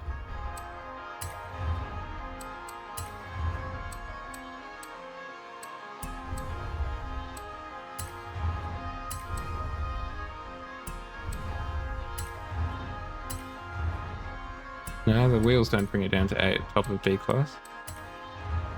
We'll just put them back on. Those will do. They're not the ones, but they'll do. No, I haven't actually. I've not really driven any of the Forza Edition cars, like full stop.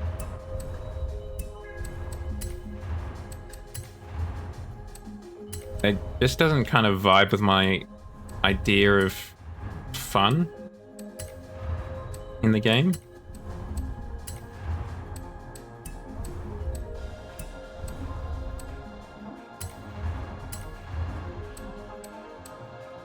That'll do.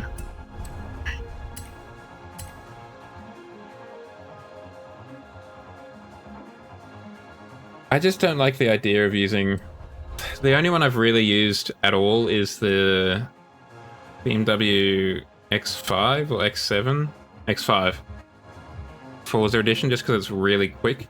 So it's useful for some speed traps if you want to, you know, get certain things unlocked or what have you. But for the most part, like almost all of the reason why I do it is because... Oh, like, do it. By do it, I mean, most of the reason why I play this game is to upgrade a car to make it better. So I'm not as keen on having a car handed to me that's like, oh yeah, just go for it. You know, it's all done. No. No thank you. No, like, I've never touched this car. We touched this car, I think, for a seasonal thing. And what was the other one? The most minor, the Mini. And no, I haven't touched this car either.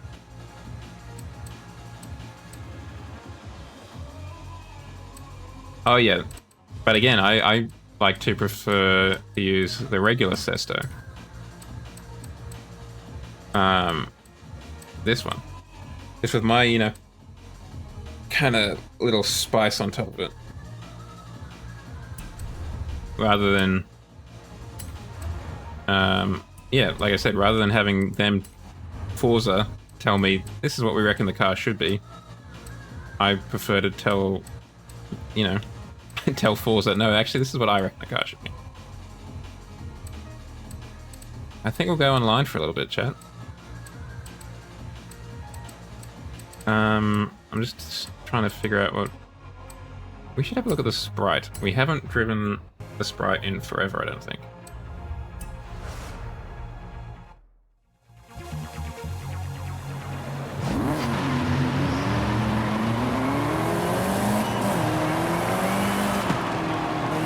More power, man. Go away. Cars tuning. We probably haven't done anything to this. Yup. Okay, let's try and make use of all 6 gears, please. Okay, we don't have race suspension. Probably go back to the garage real quick.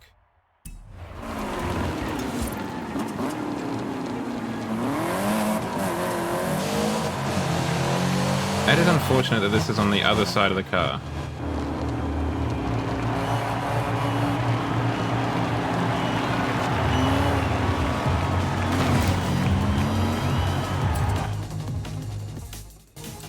Go back in the garage.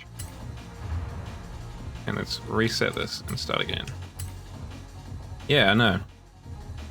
It is definitely annoying when that happens. I feel like there's an argument that Japanese and English, or Indian cars even, should probably be on the right-hand, right-hand drive.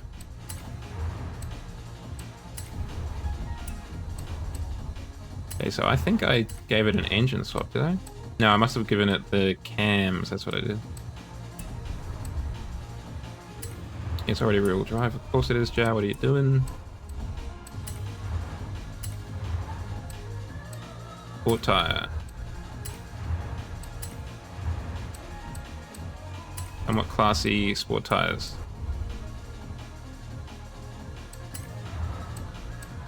$15s.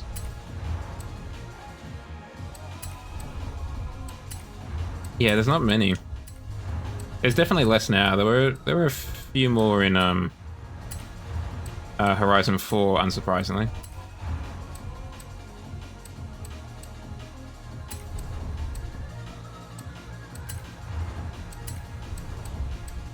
To an extent, I understand it. Like, if they were making a conscious effort to do it based on the country in which the game was set, I'd be fine with that.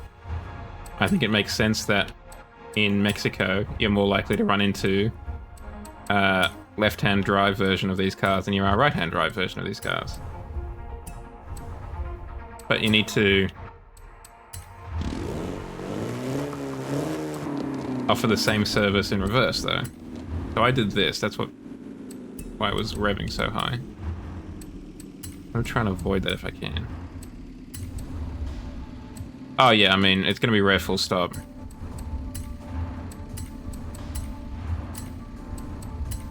I just mean it's more conceivable that you'd see these cars as, oh wow, that really does a number on it, huh? Maybe I do it. I'm always reluctant to break the tachometer if I can avoid it. I mean, it only revs to 6,000 RPM, so I don't think there's any avoiding it. That's alright. Got a better understanding of what was happening inside the car.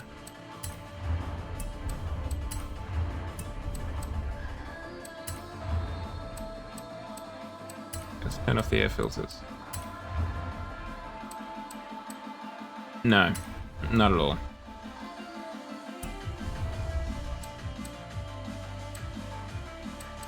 Probably make the front wheels a little bit wider.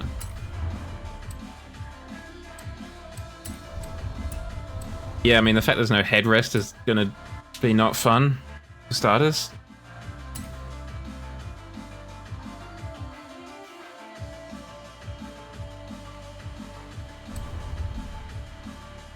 Well, that too.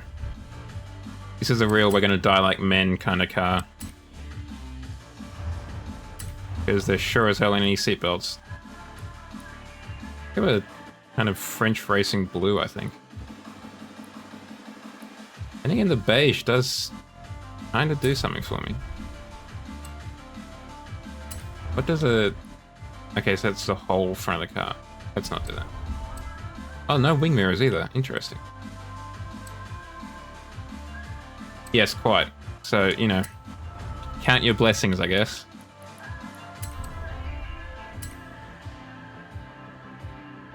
And it can have a roof on it, I think. Even if it is just a canvas one.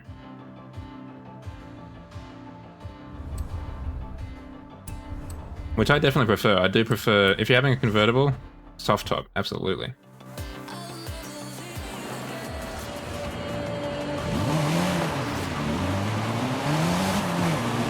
Alright, cartoon. Let's make use of all 6 gears, please.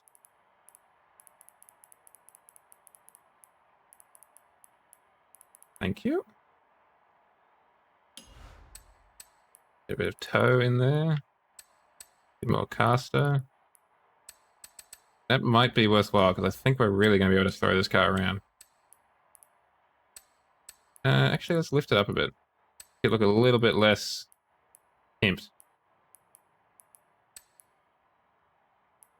Like that. Aero's fine. Oh, we didn't put a diff in. That's probably fine.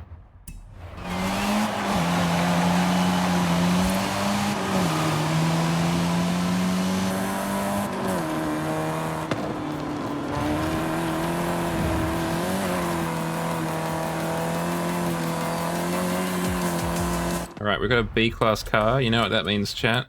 We finished the events. Let's go get schooled online. B-class... Let's go street racing. B-class street race.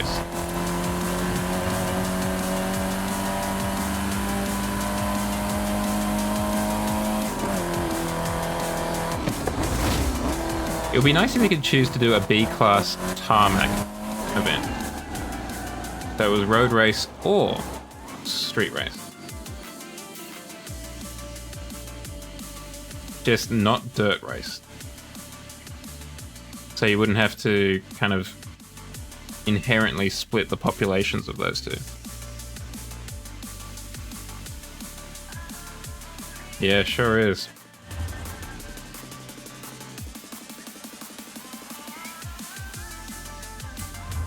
Still, I've seen some of them around these parts, so there are further from home ones. At least the language would be familiar to it, though.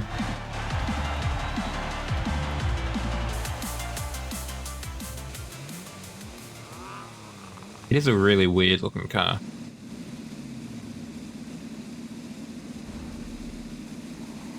Particularly when you compare it to something like the E-Type, which is such a good looking vehicle.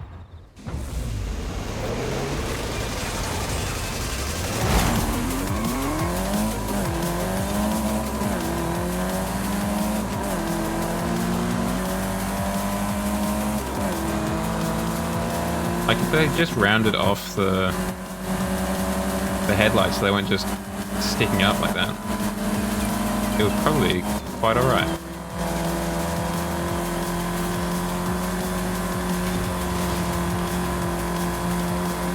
Homeboy seems to have neglected his handling, I think. At least a little bit more than we did.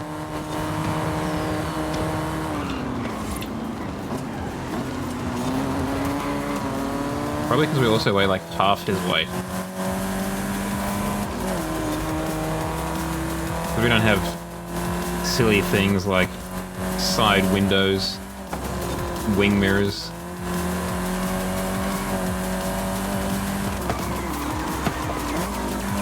This is a purely sports car. None of this grand touring stuff.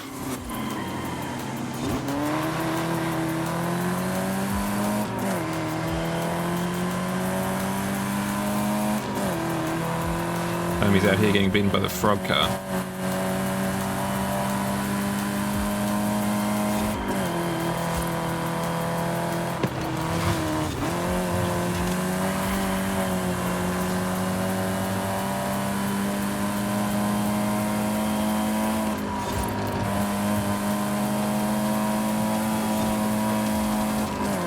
I want a game that is a Need for Speed game, like Underground 2 or even this, set contemporarily, but the only cars that you have are these cars, like cars, English cars from the 60s, but you still pimp them up in the same way as you would if it was a 90s Civic.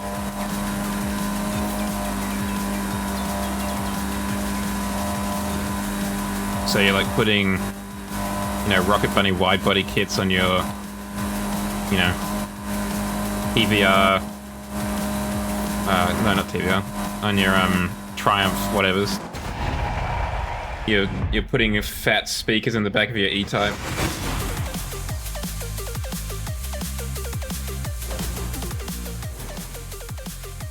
Yeah, 30s cars too. Kind of like a version of Fallout, except set in England. So, you know, like, style stopped at the turn of this, midway through the century.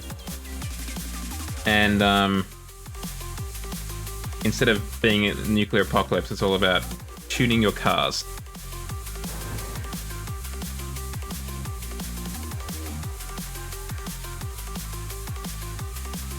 NFF vintage, yeah.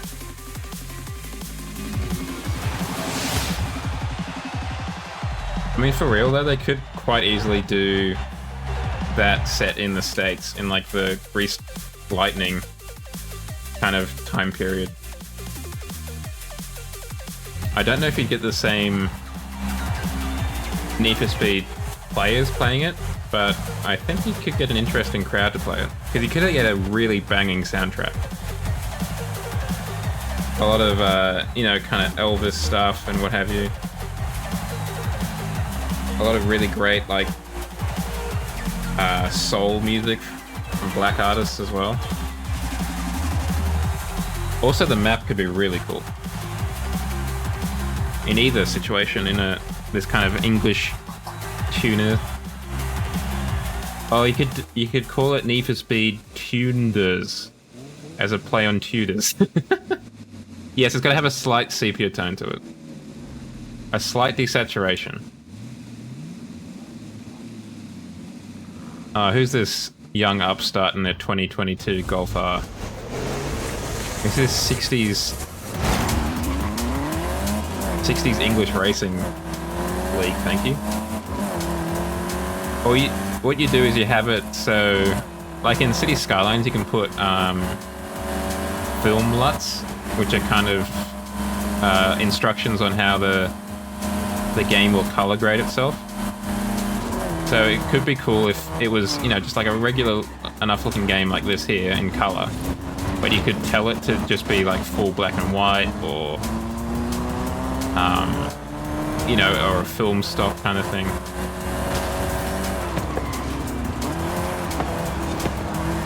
I just think it would be a really interesting aesthetic if you've got these cars, carburetor cars that look like this, and you've got, you know, full hype beast people dressed like they would be today, you know, head to toe in Supreme with their iPhone or whatever. It would be an interesting contrast. Or you do that, you lean into it entirely, and it is just, you know, this is 1930s. You're a moonshiner or an equivalent.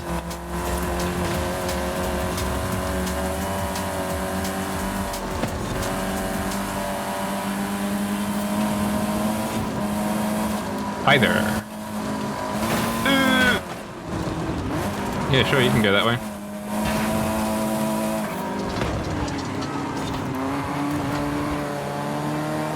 He's not as far away as I thought he would be, the Golf R.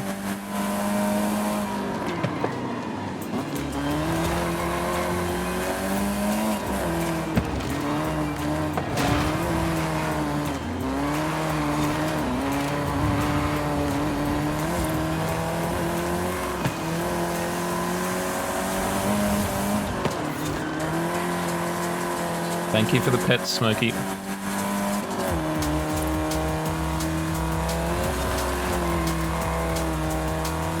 I should absolutely add a pet redeem to my Twitch setup now that I think about it. That's like furry Twitch 101.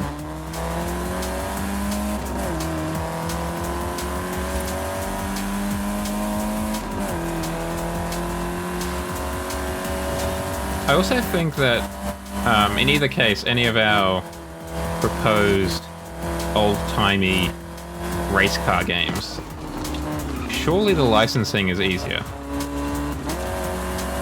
Particularly if you're doing the English version, because a lot of the car companies like Austin Healey don't exist anymore. So I can't imagine they've got much of like a brand reputation to maintain. Not to mention, I don't know who you'd speak to about it.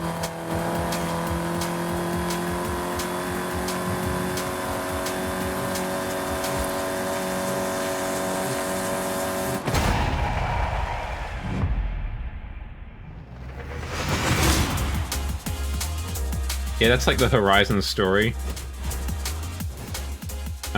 You gotta take Babe to a picnic, or whatever. The county fair is on. Need to drive to Babe's house and pick her up and take her over.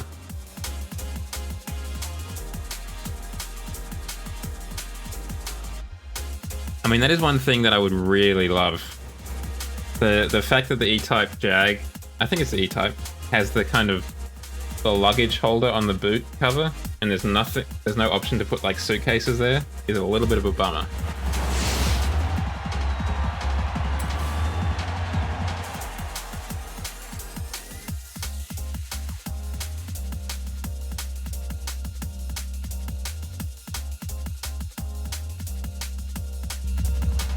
I mean, hell, why not? Why not make it like a Test Drive Unlimited style thing? So it's not just the cars that you're customizing, but you've also got a house. They've got like a 50s house. And like the ultimate audiovisual upgrade is you can get a color television. Which I don't even know if you could get back then. I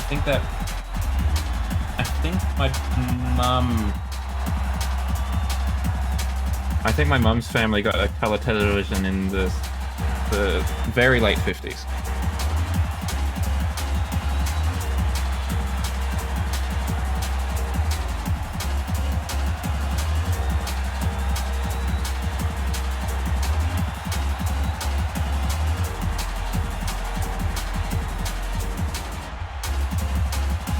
Yeah, when they were a cabinet, and sometimes if you're lucky you'd have a record player in them too.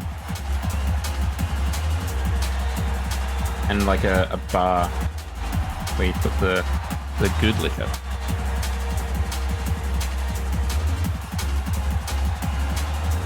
I mean, CRTs, like the old, even the newer ones, like the old CRTs, weighed a ton. Or like the rear projection televisions as well. Weighed a ton.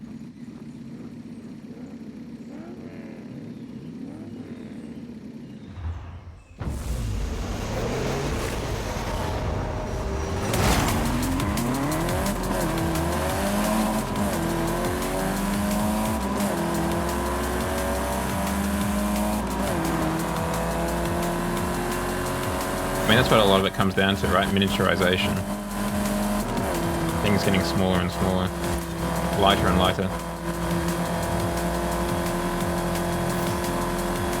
I mean, the most obvious example is, like, storage memory. You know, the old image of 5 men carrying a upright piano-sized thing into some business in England, and that was a whole megabyte of storage. And now you've got like terabytes the size of a fingernail.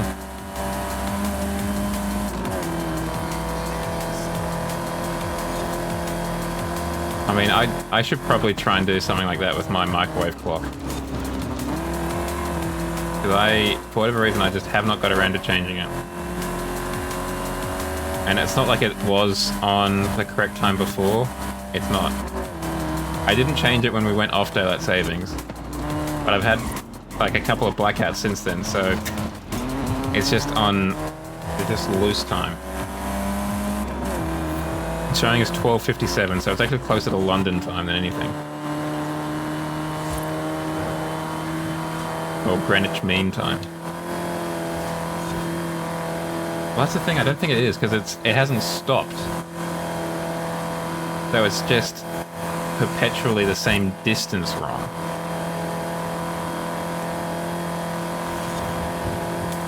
So there's no way for real time to catch up to it, because it's always moving away from it. Oh, we overcooked that a little bit.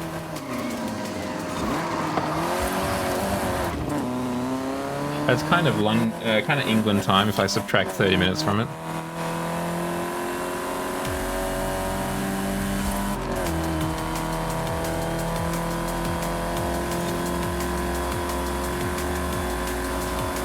Hey, this is a good car, at least compared to the E-Type.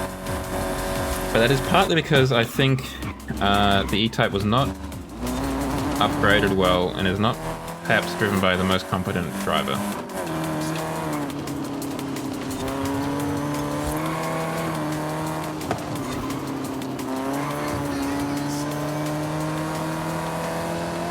Yeah, not the most competent, I don't think. The E-Type is definitely faster. This is quicker just because it can handle the corners, I think, a lot better than that can.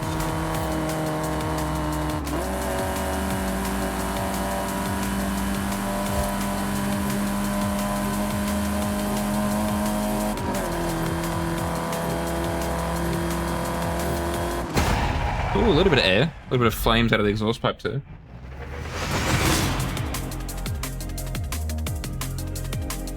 I'm just looking at all those pet smoke. It's somewhat hypnotic to see.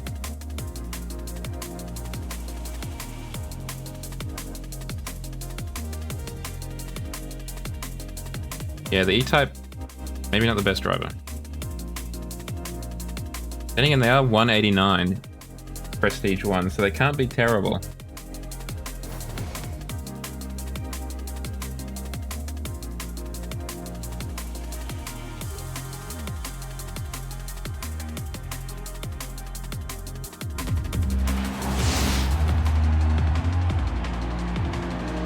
Steam traction engines? Hell yeah. A proper steampunk boy racer thing.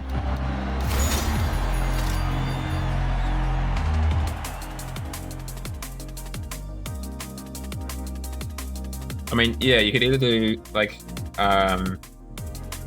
realistic or, like, authentic steam traction engines, or you could do, like, a steampunk version of the 1910s, where instead of petrol engines, steam engines are the go. And you're a boy racer who's just inherited his dad's steam engine.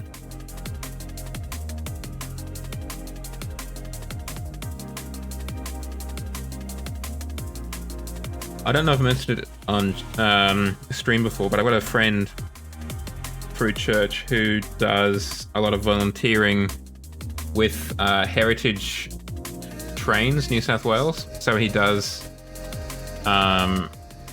actually work on the engines, like firing the engines and all that kind of stuff. I'm gonna do it again, but not in that car. I'm just gonna... What else can we break out? Break out the RX-7, that could be fun. Oh, I mean, speaking of something with a suitcase on the back. 1600 Porsche. Actually, what the hell? Let's go big. We're talking about the things that are huge. Let's get out this Plymouth Fury.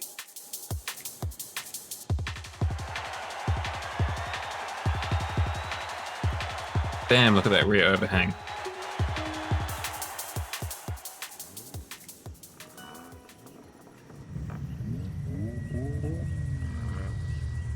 Our approach angle is going to be atrocious.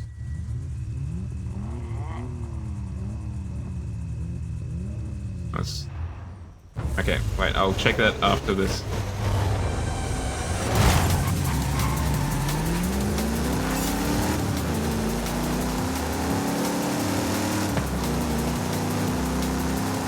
Let's see what the 60 years of Japanese progress has given the BRZ. Well, a lighter chassis it looks like, if nothing else.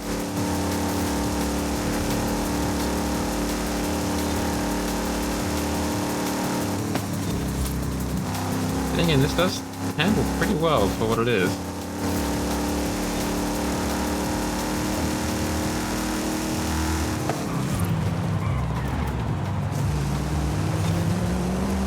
Like, I think it would be interesting to really kind of...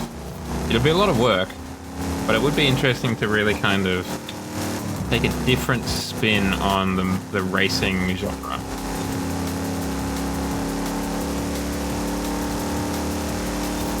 And do it well.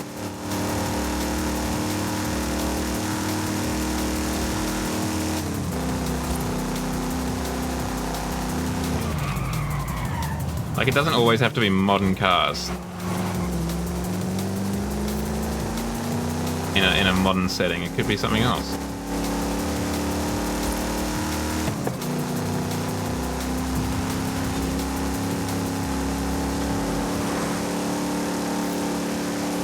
Hell, you could do like broomstick racing or something.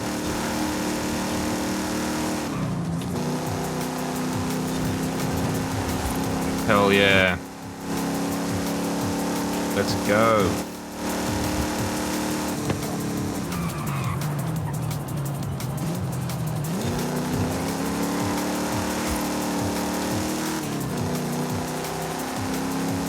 A lot of torque.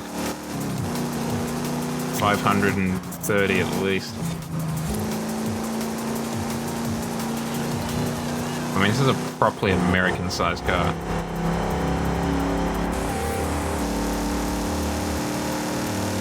Yeah.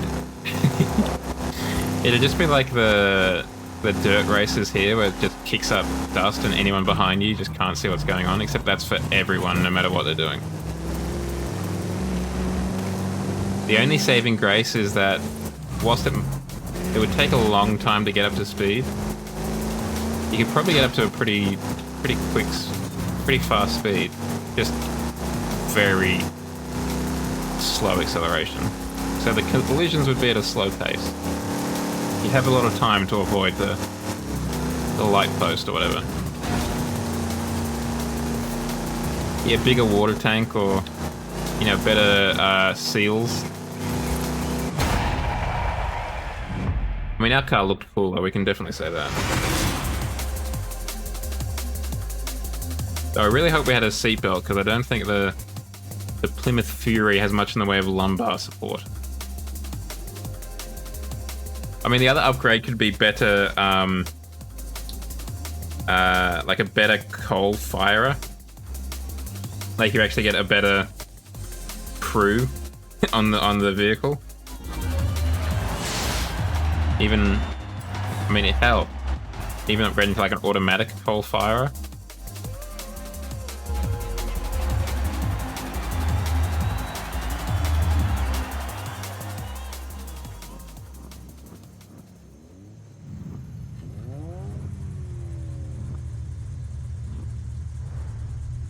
I mean, that's the other thing. Do you have an upgrade where you can enlarge the size of the coal trailer behind you, so you don't have to be as ginger with the throttle, because you've got a lot more coal.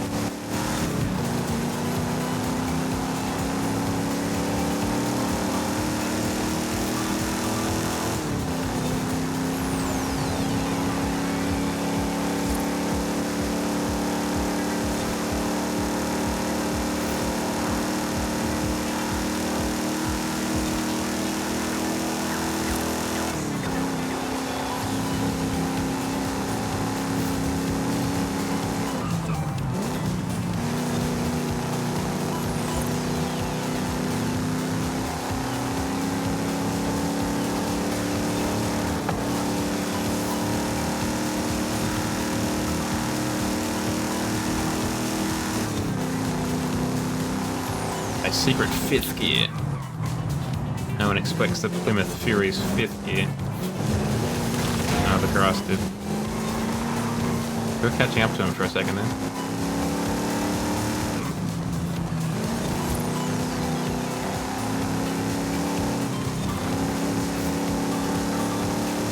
I mean, the real thing that the BRZ would beat us at would be,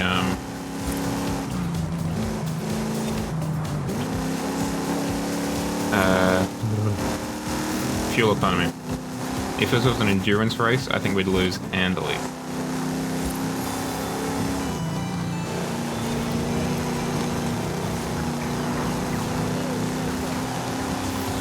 Chris time.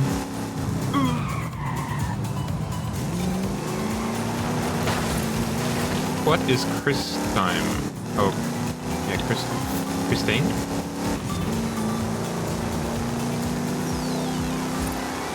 Wait, is this your car? Yours is a Buick. What is Christine? do I recognize that? Is it a horror film? With a possessed car?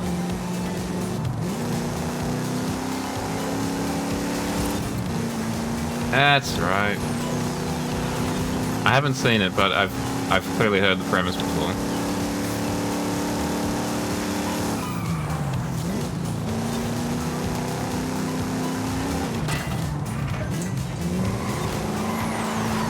Oop. Too many new meters of torque on that corner, chat. There's no one to blame but myself.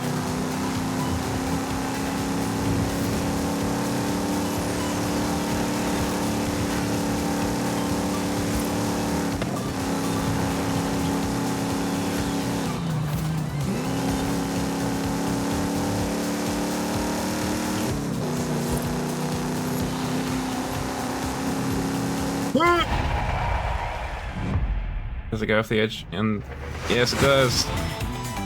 Just.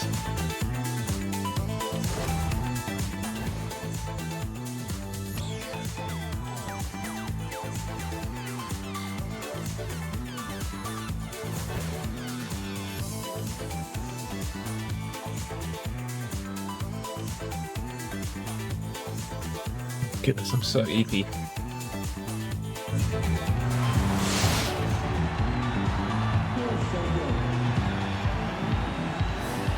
Definitely need to honk shoe later. I'm looking forward to not doing anything this weekend. That'll be nice. Doing some video editing, as I said. Hopefully. Probably making or ordering a pizza. I don't know which.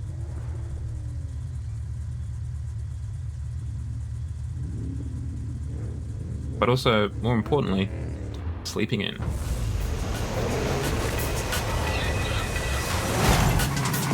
I just realized a lot of tentacles on this car. Not sure I'm as big a fan as I was. He's also got an L plate on the back, so he's an Australian.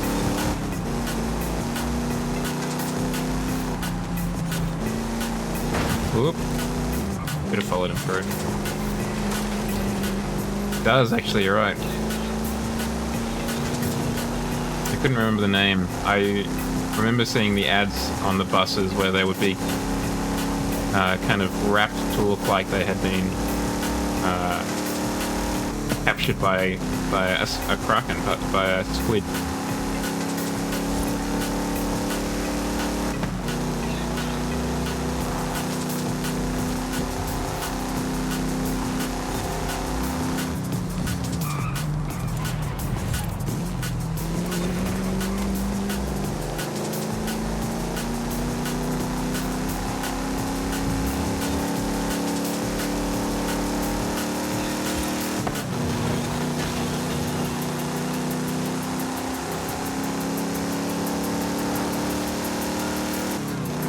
Oh yeah, so would you say Captain Morgan's better than the Kraken? Oh, well, that was not a great racing line.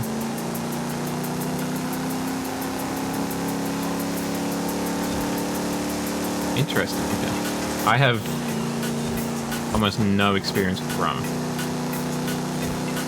I think the closest is Canadian Club, which I think is rum in it. I can't remember now. I've definitely had no experience in terms of like buying it specifically and then drinking it specifically.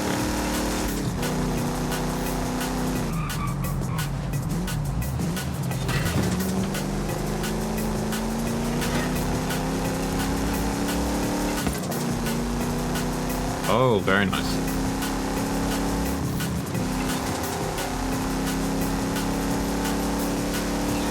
It's probably, you know, it adds a little bit to the production cost, but it's a nice feature. Definitely adds to kind of the vibe of it, right?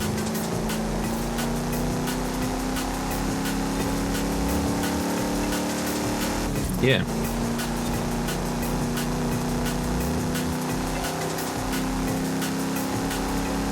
I've actually got a cider in the fridge that I should have a look at. I was given it at Bible study last week because a guy was trying to get rid of them.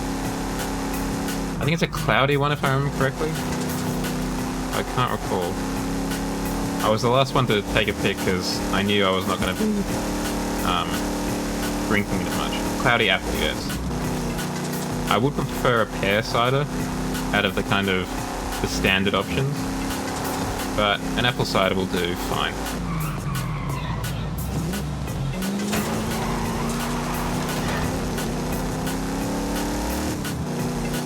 I don't think I've ever had a cloudy pear.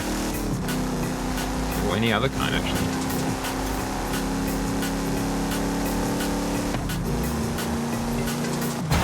No VB in this fridge, sorry. No Bitters Victoria. Partly because I can't drink it, because of the wheat, or the barley. Is it barley? The hops? Whatever it is that goes into beer. And partly because I don't like beer. Definitely no Foster's. I don't think I've ever seen, except for once, I don't think I've ever seen Foster's on a shelf in Australia. Which is weird, because it seems to be the international flag bearer for Australian beer overseas. But you never see it here.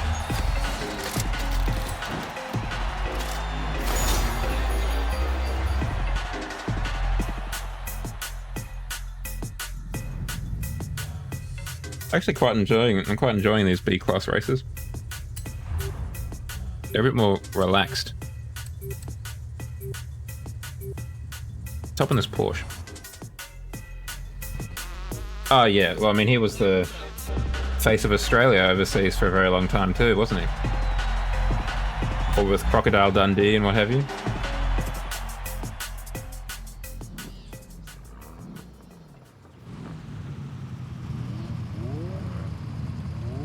What's Homeboy rolling up with? A Dodge Magnum.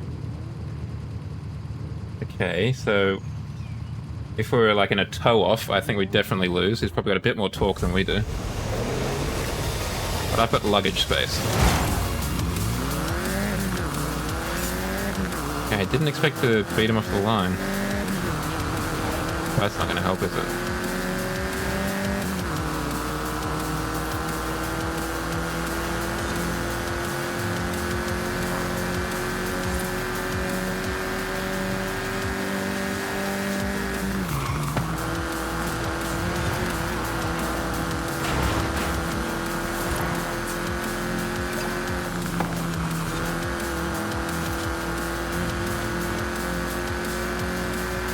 I don't recognize Castlemaine. I mean, I guess is that the makers of 4X Gold? I guess it must be. Given how you typed it out before, Castlemaine 4X Gold. Or 4X. I've only ever really heard it referred to as 4X.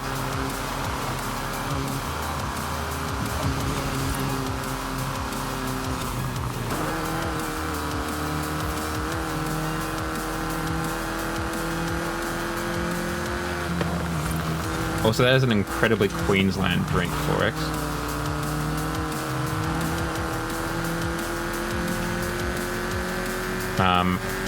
For whatever reason, there's like, I mean, I'm sure it's the same in England. There's like regional tastes. And 4X doesn't really go south of the Queensland border.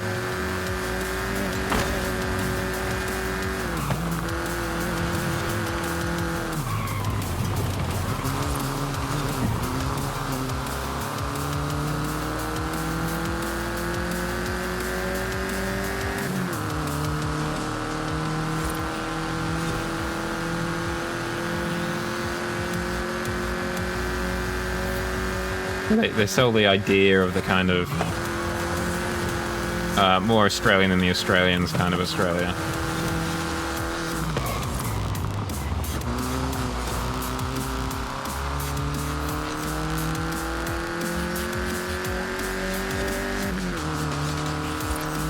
Like how if you're going to advertise a English tea or whatever, you're going to probably have a monocle, a bulldog somewhere, maybe a Mini Cooper. You're going to speak with a posh accent.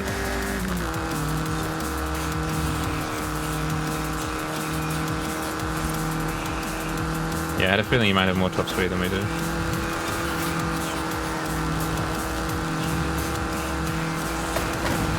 Oh. Almost had him.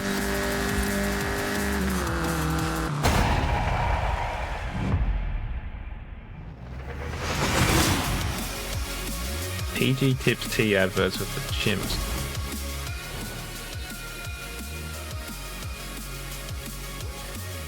I do not know that one. Then again, I've never heard of PG Tips, actually.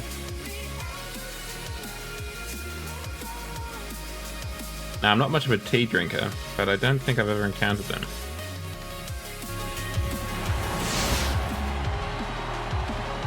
This guy does have some pretty impressive vinyl wraps on his cars.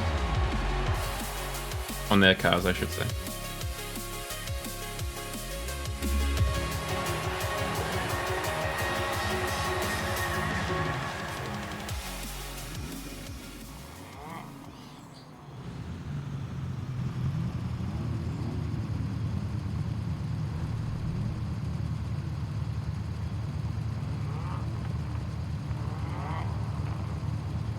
Thank you, Sergeant.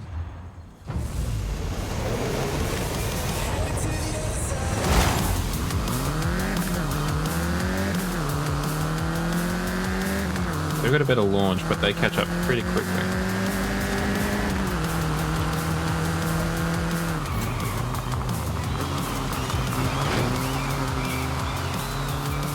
That worked out quite well, actually.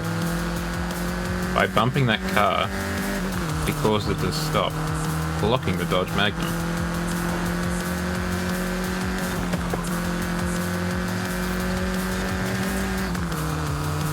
Strategy, chat. Strategy. Oh, that was not strategy. That was me looking at chat for affirmation and running off the road.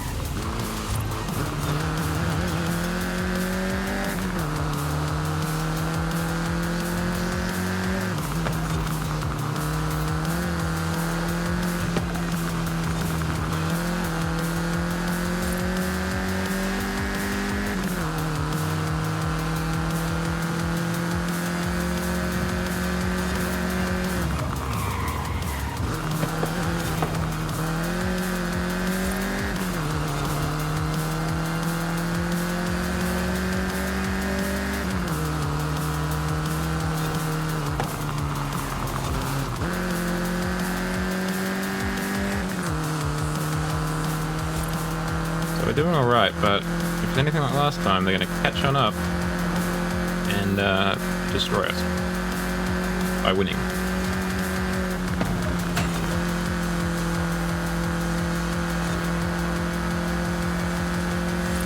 There are some really great adverts out there.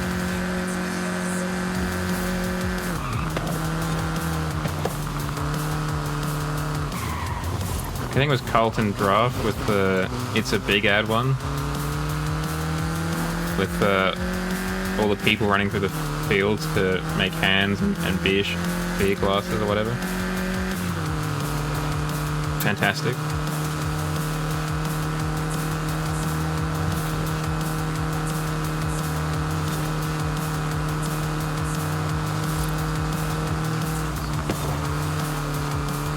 I do feel like, at least in the case of video adverts,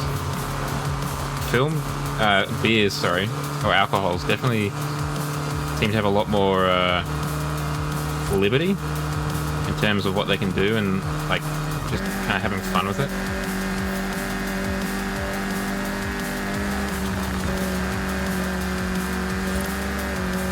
There's a lot of wheels squealing behind me.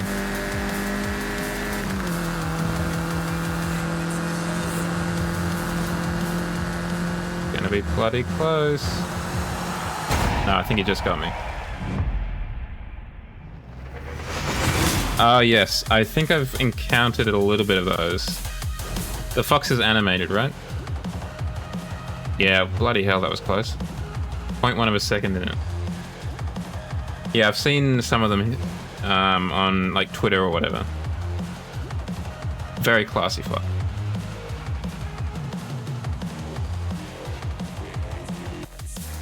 Yes, a fox of the world. Yes, you're right. Very dapper and gentle fox.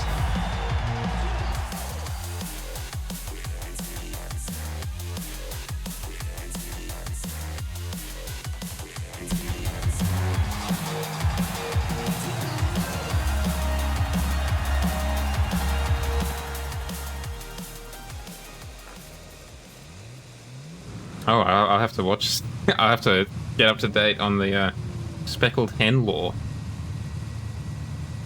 Oh, we've got a surprise Toyota Turuno?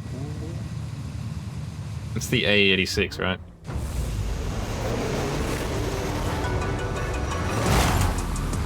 Yeah. Oh, like a... Oh, I thought that was... Someone somehow played a special redeem that I didn't know how I had. More power, baby.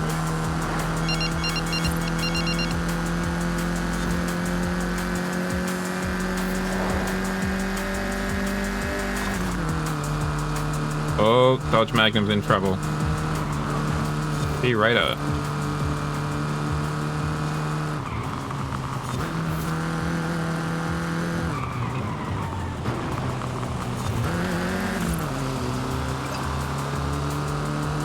Not the lightest car, and they're having a bit of trouble.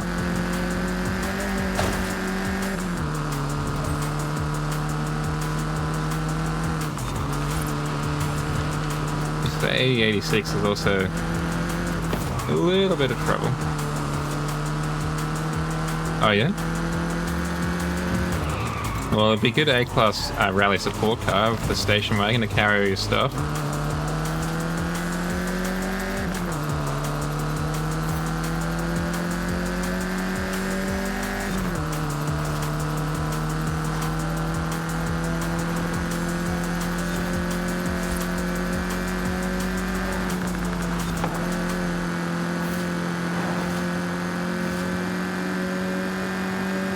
Okay. I mean, that's a pretty good review, Shadow. You do have pretty good taste. Well, no, let's rephrase that. You've got very discerning taste.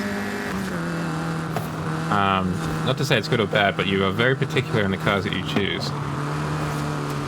So to induct the Dodge into the regular rotation, that's high praise.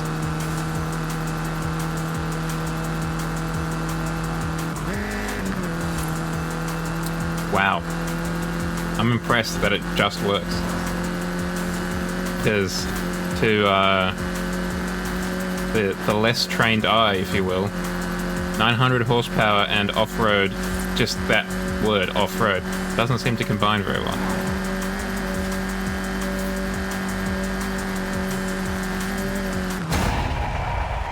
There's a non-zero chance we may have actually won overall. Depending how few points third place gets, I don't know.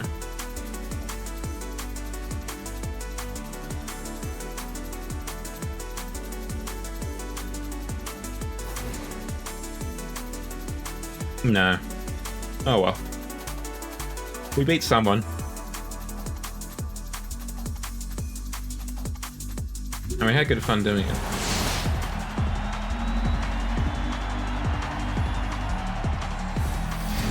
I think I'll do one more, and then I might, we might go our separate ways.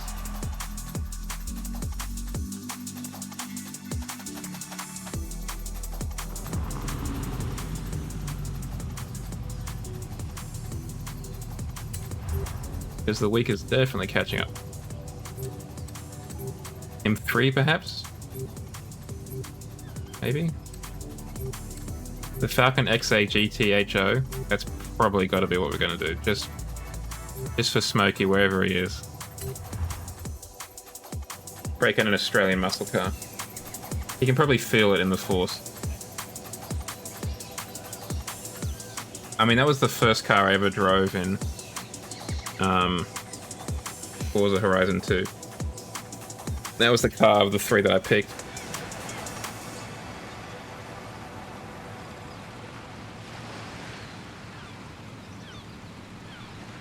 It's a good car. It's a cool car.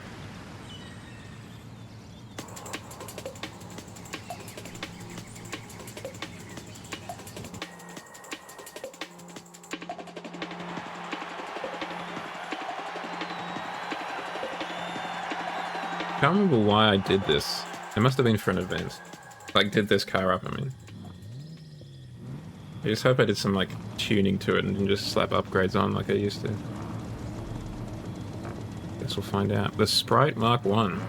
Ah, so they're in my car.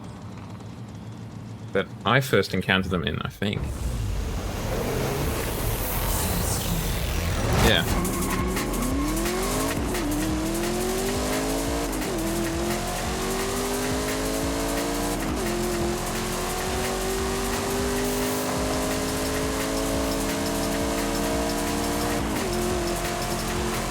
Well, we'd be most comfortable in my car just because we've got 4 doors and 5 seats, I think.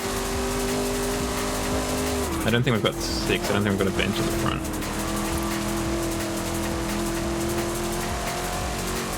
Well, I don't know if... Was it the Falcon that was the Mad Max car, or was it the Coupe? I can't...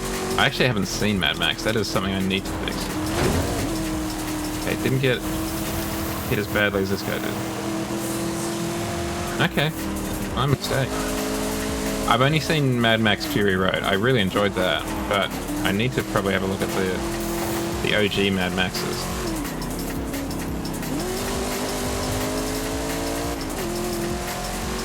Just again for the cultural touchstones.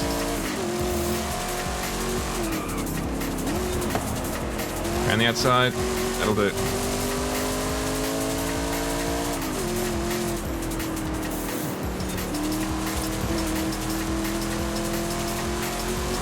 Again, we got a fair amount of torque coming out of this engine.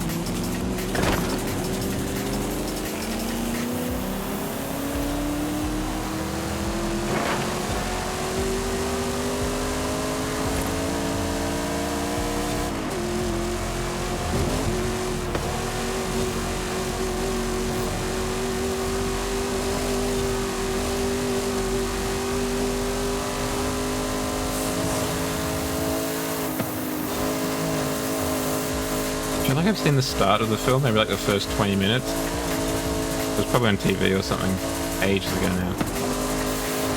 But I've definitely not seen like the whole thing.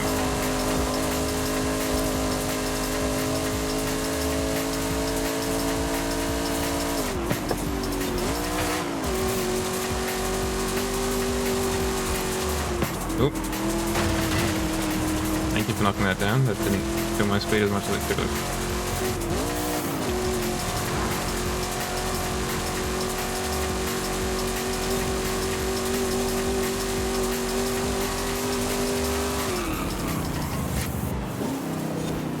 That was a really bad racing line there. Combined with bad gears, yeah. No chance of catching up there.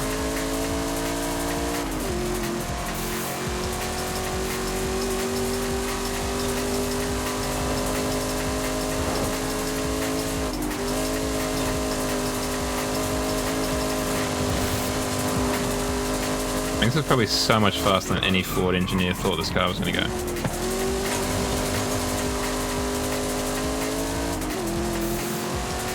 Yeah, that's a nice car. Then again, I do have a soft spot for HSV, full stop.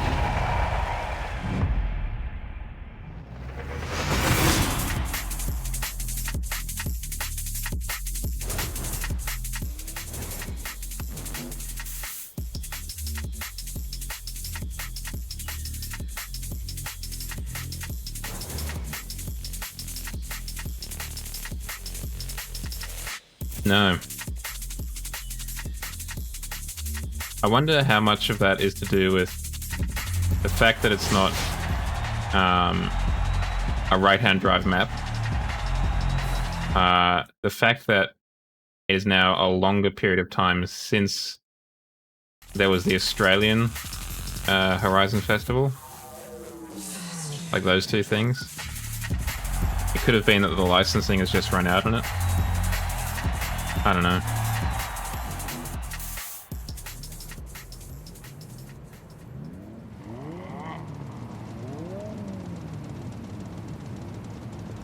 For those cars, particularly the Holden ones, I imagine that the licensing for that is probably a little bit tricky.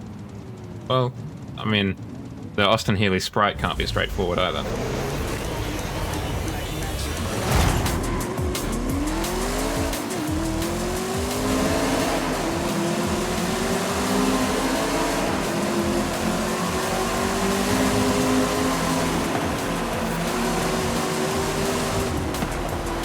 dear, oh dear.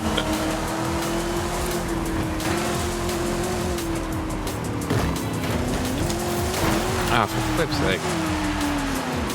He lurched backwards. He literally came out of nowhere, chat.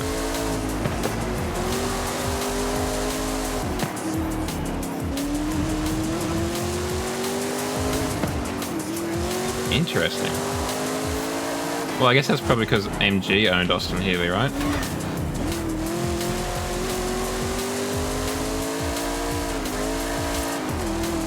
I mean, it's not impossible they went on some sort of English car buying spree. But I wonder how much of it is that MG already had the license to do it.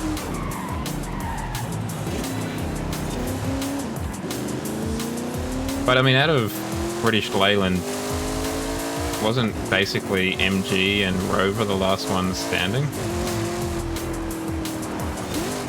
Like, by the time they went bust?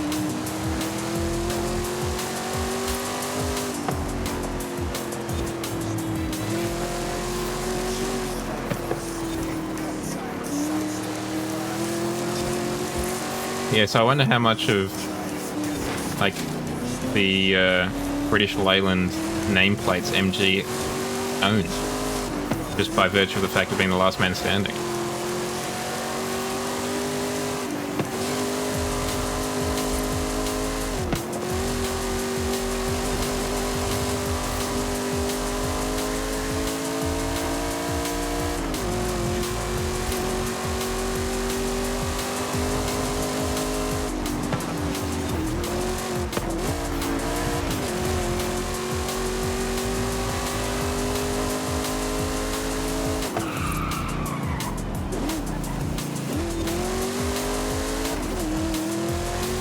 I don't think we're catching up to them, chat.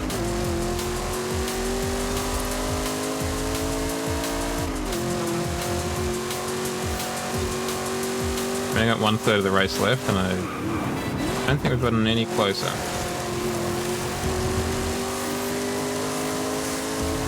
It does, doesn't it?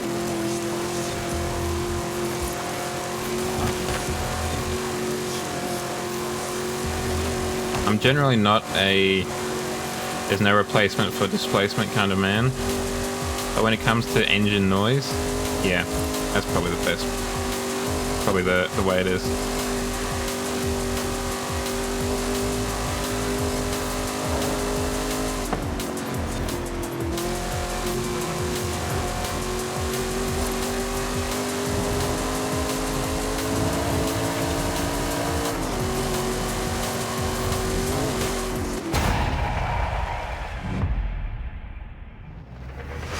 I mean, there's few things in the world of cars that sounds as good as a V8 engine, if I'm honest.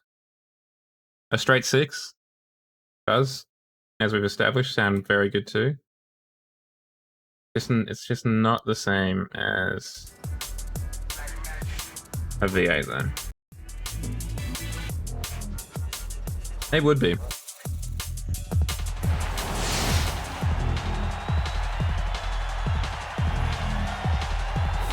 One car company.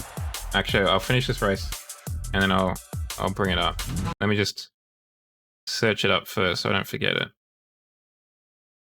It was an Australian car company.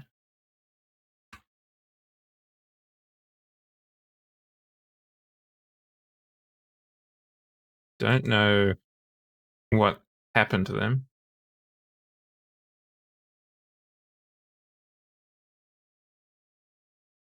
Yeah, that's the one. All right.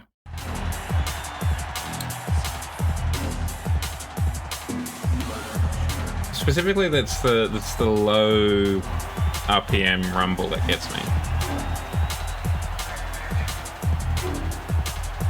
For the higher end, it's absolutely a kind of an old-fashioned straight six or whatever. Love it, fantastic.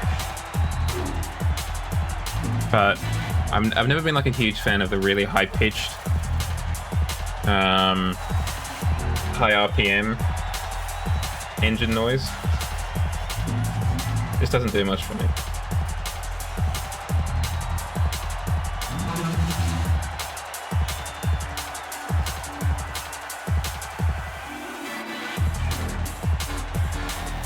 Yeah. I mean, particularly like the SLR in games. I really feel like that nailed the growly V8 engine, whether that's authentic to it or not. It just always sounded so dirty and kind of animalistic, I guess, in that kind of unrefined way. But I feel it was just like a really nice contrast to the idea of it being this classy super GT. I'm on power, baby.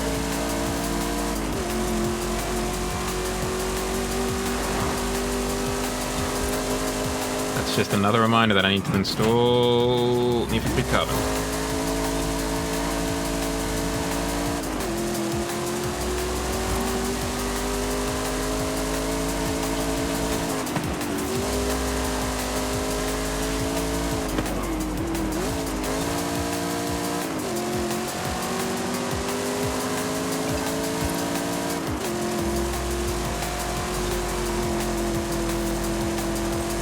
I want to be able to respond to the man, no, you aren't coming through.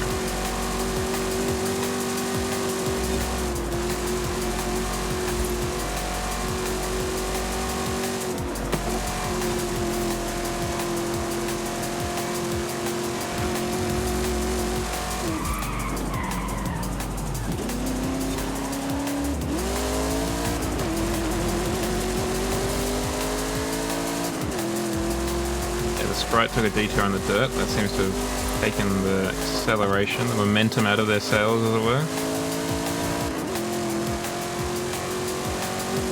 The AE86 does be zooming, though.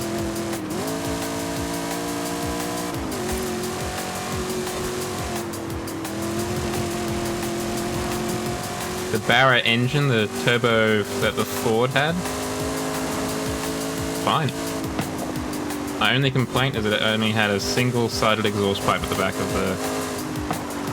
what was it? The V6?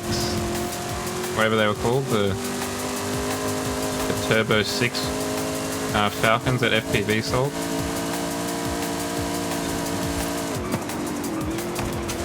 Well, I mean, the Ford still has the Ecotec, but the Barra Turbo was the engine that was in the... like the Territory Turbo and the Turbo Falcon, I believe. The Ecotec is the, well, I guess it's more like the brand or the genre of engine.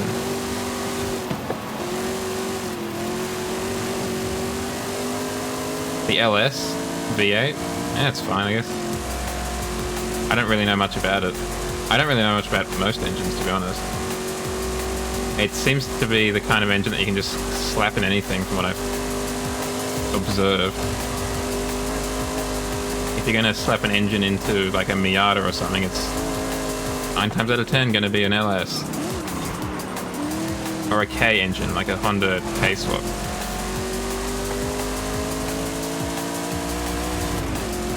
Take that, tofu delivery driver. I'm out here delivering meat pies. Chico rolls. Okay, I see you've got some strong opinions on this.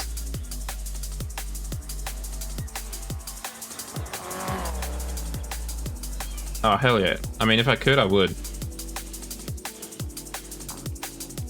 I would really like there to be more engines that are just a little bit on the absurd side. A little bit more absurd.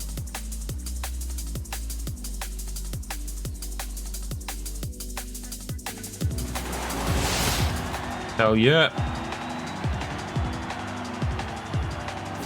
There's your boy, popping and locking in front of a British Racing Green Falcon.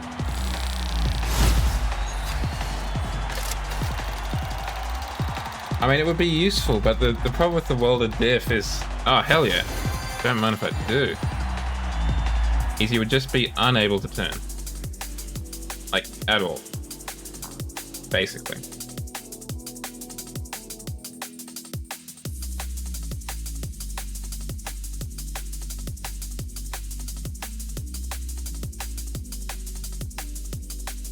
Hi, I'm Molecule Shadow Fox from Molecule Shadow Fox Racing. Do you have an engine that shouldn't fit in your car? Come in to Molecule Shadow Fox Racing and we'll put that engine in your car. You can have that for free, Shadow.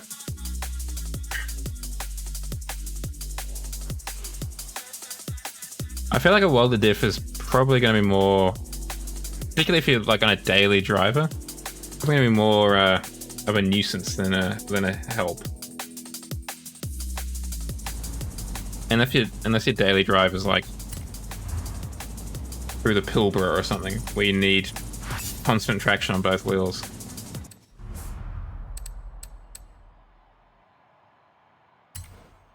We're going to call it there. But before we part ways, I will show you this obscure car company that I remembered existed not long ago.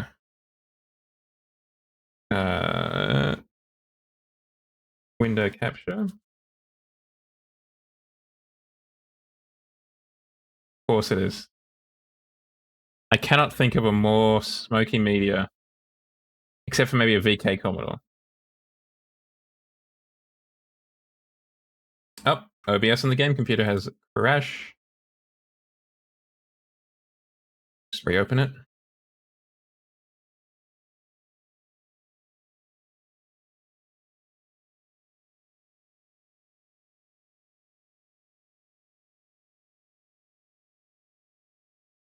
With the barra, no less.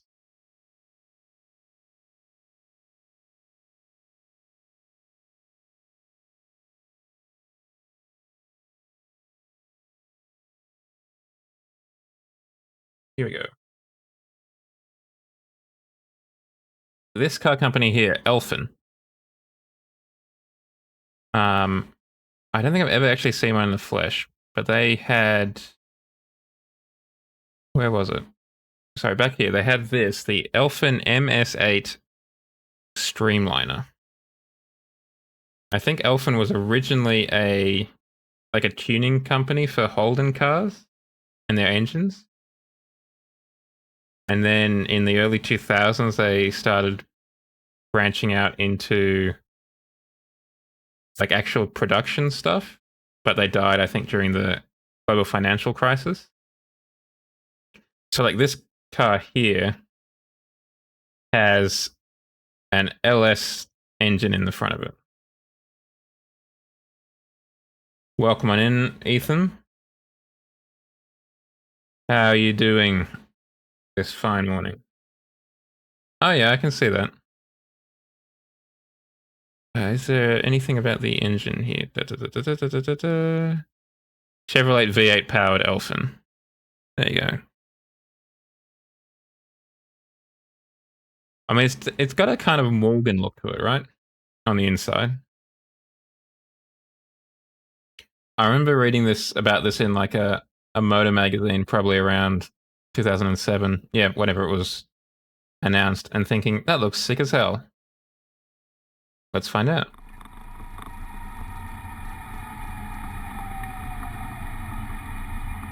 I'm just going to turn it up over on your end.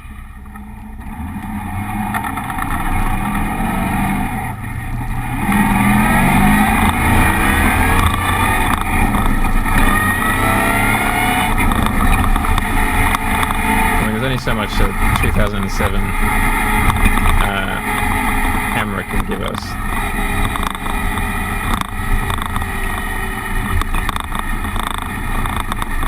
There you go, it's a 5.7 litre V8, 245 kilowatts, rear wheel drive at a ton of weight.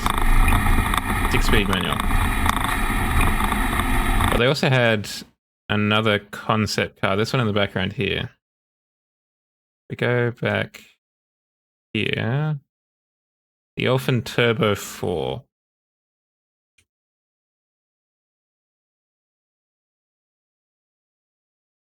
This bad boy, which also looks pretty bitchin'.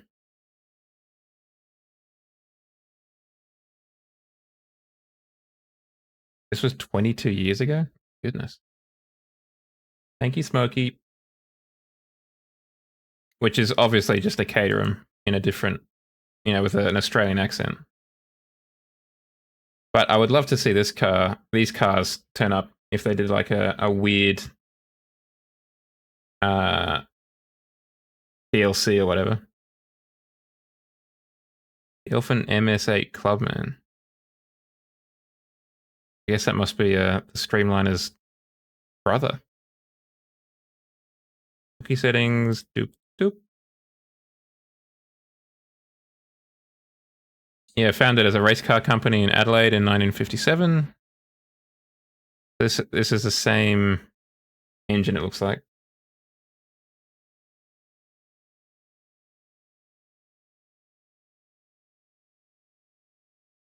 £40,000 though.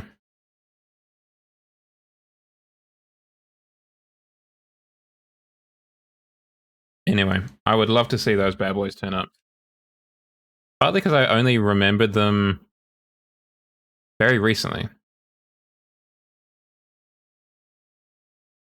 Because I went to the National Racing Museum in Bathurst when I was over there, and I don't think I had one of those cars, but they mentioned that Elfin was a thing that existed, and something in my mind went, of course, that car company.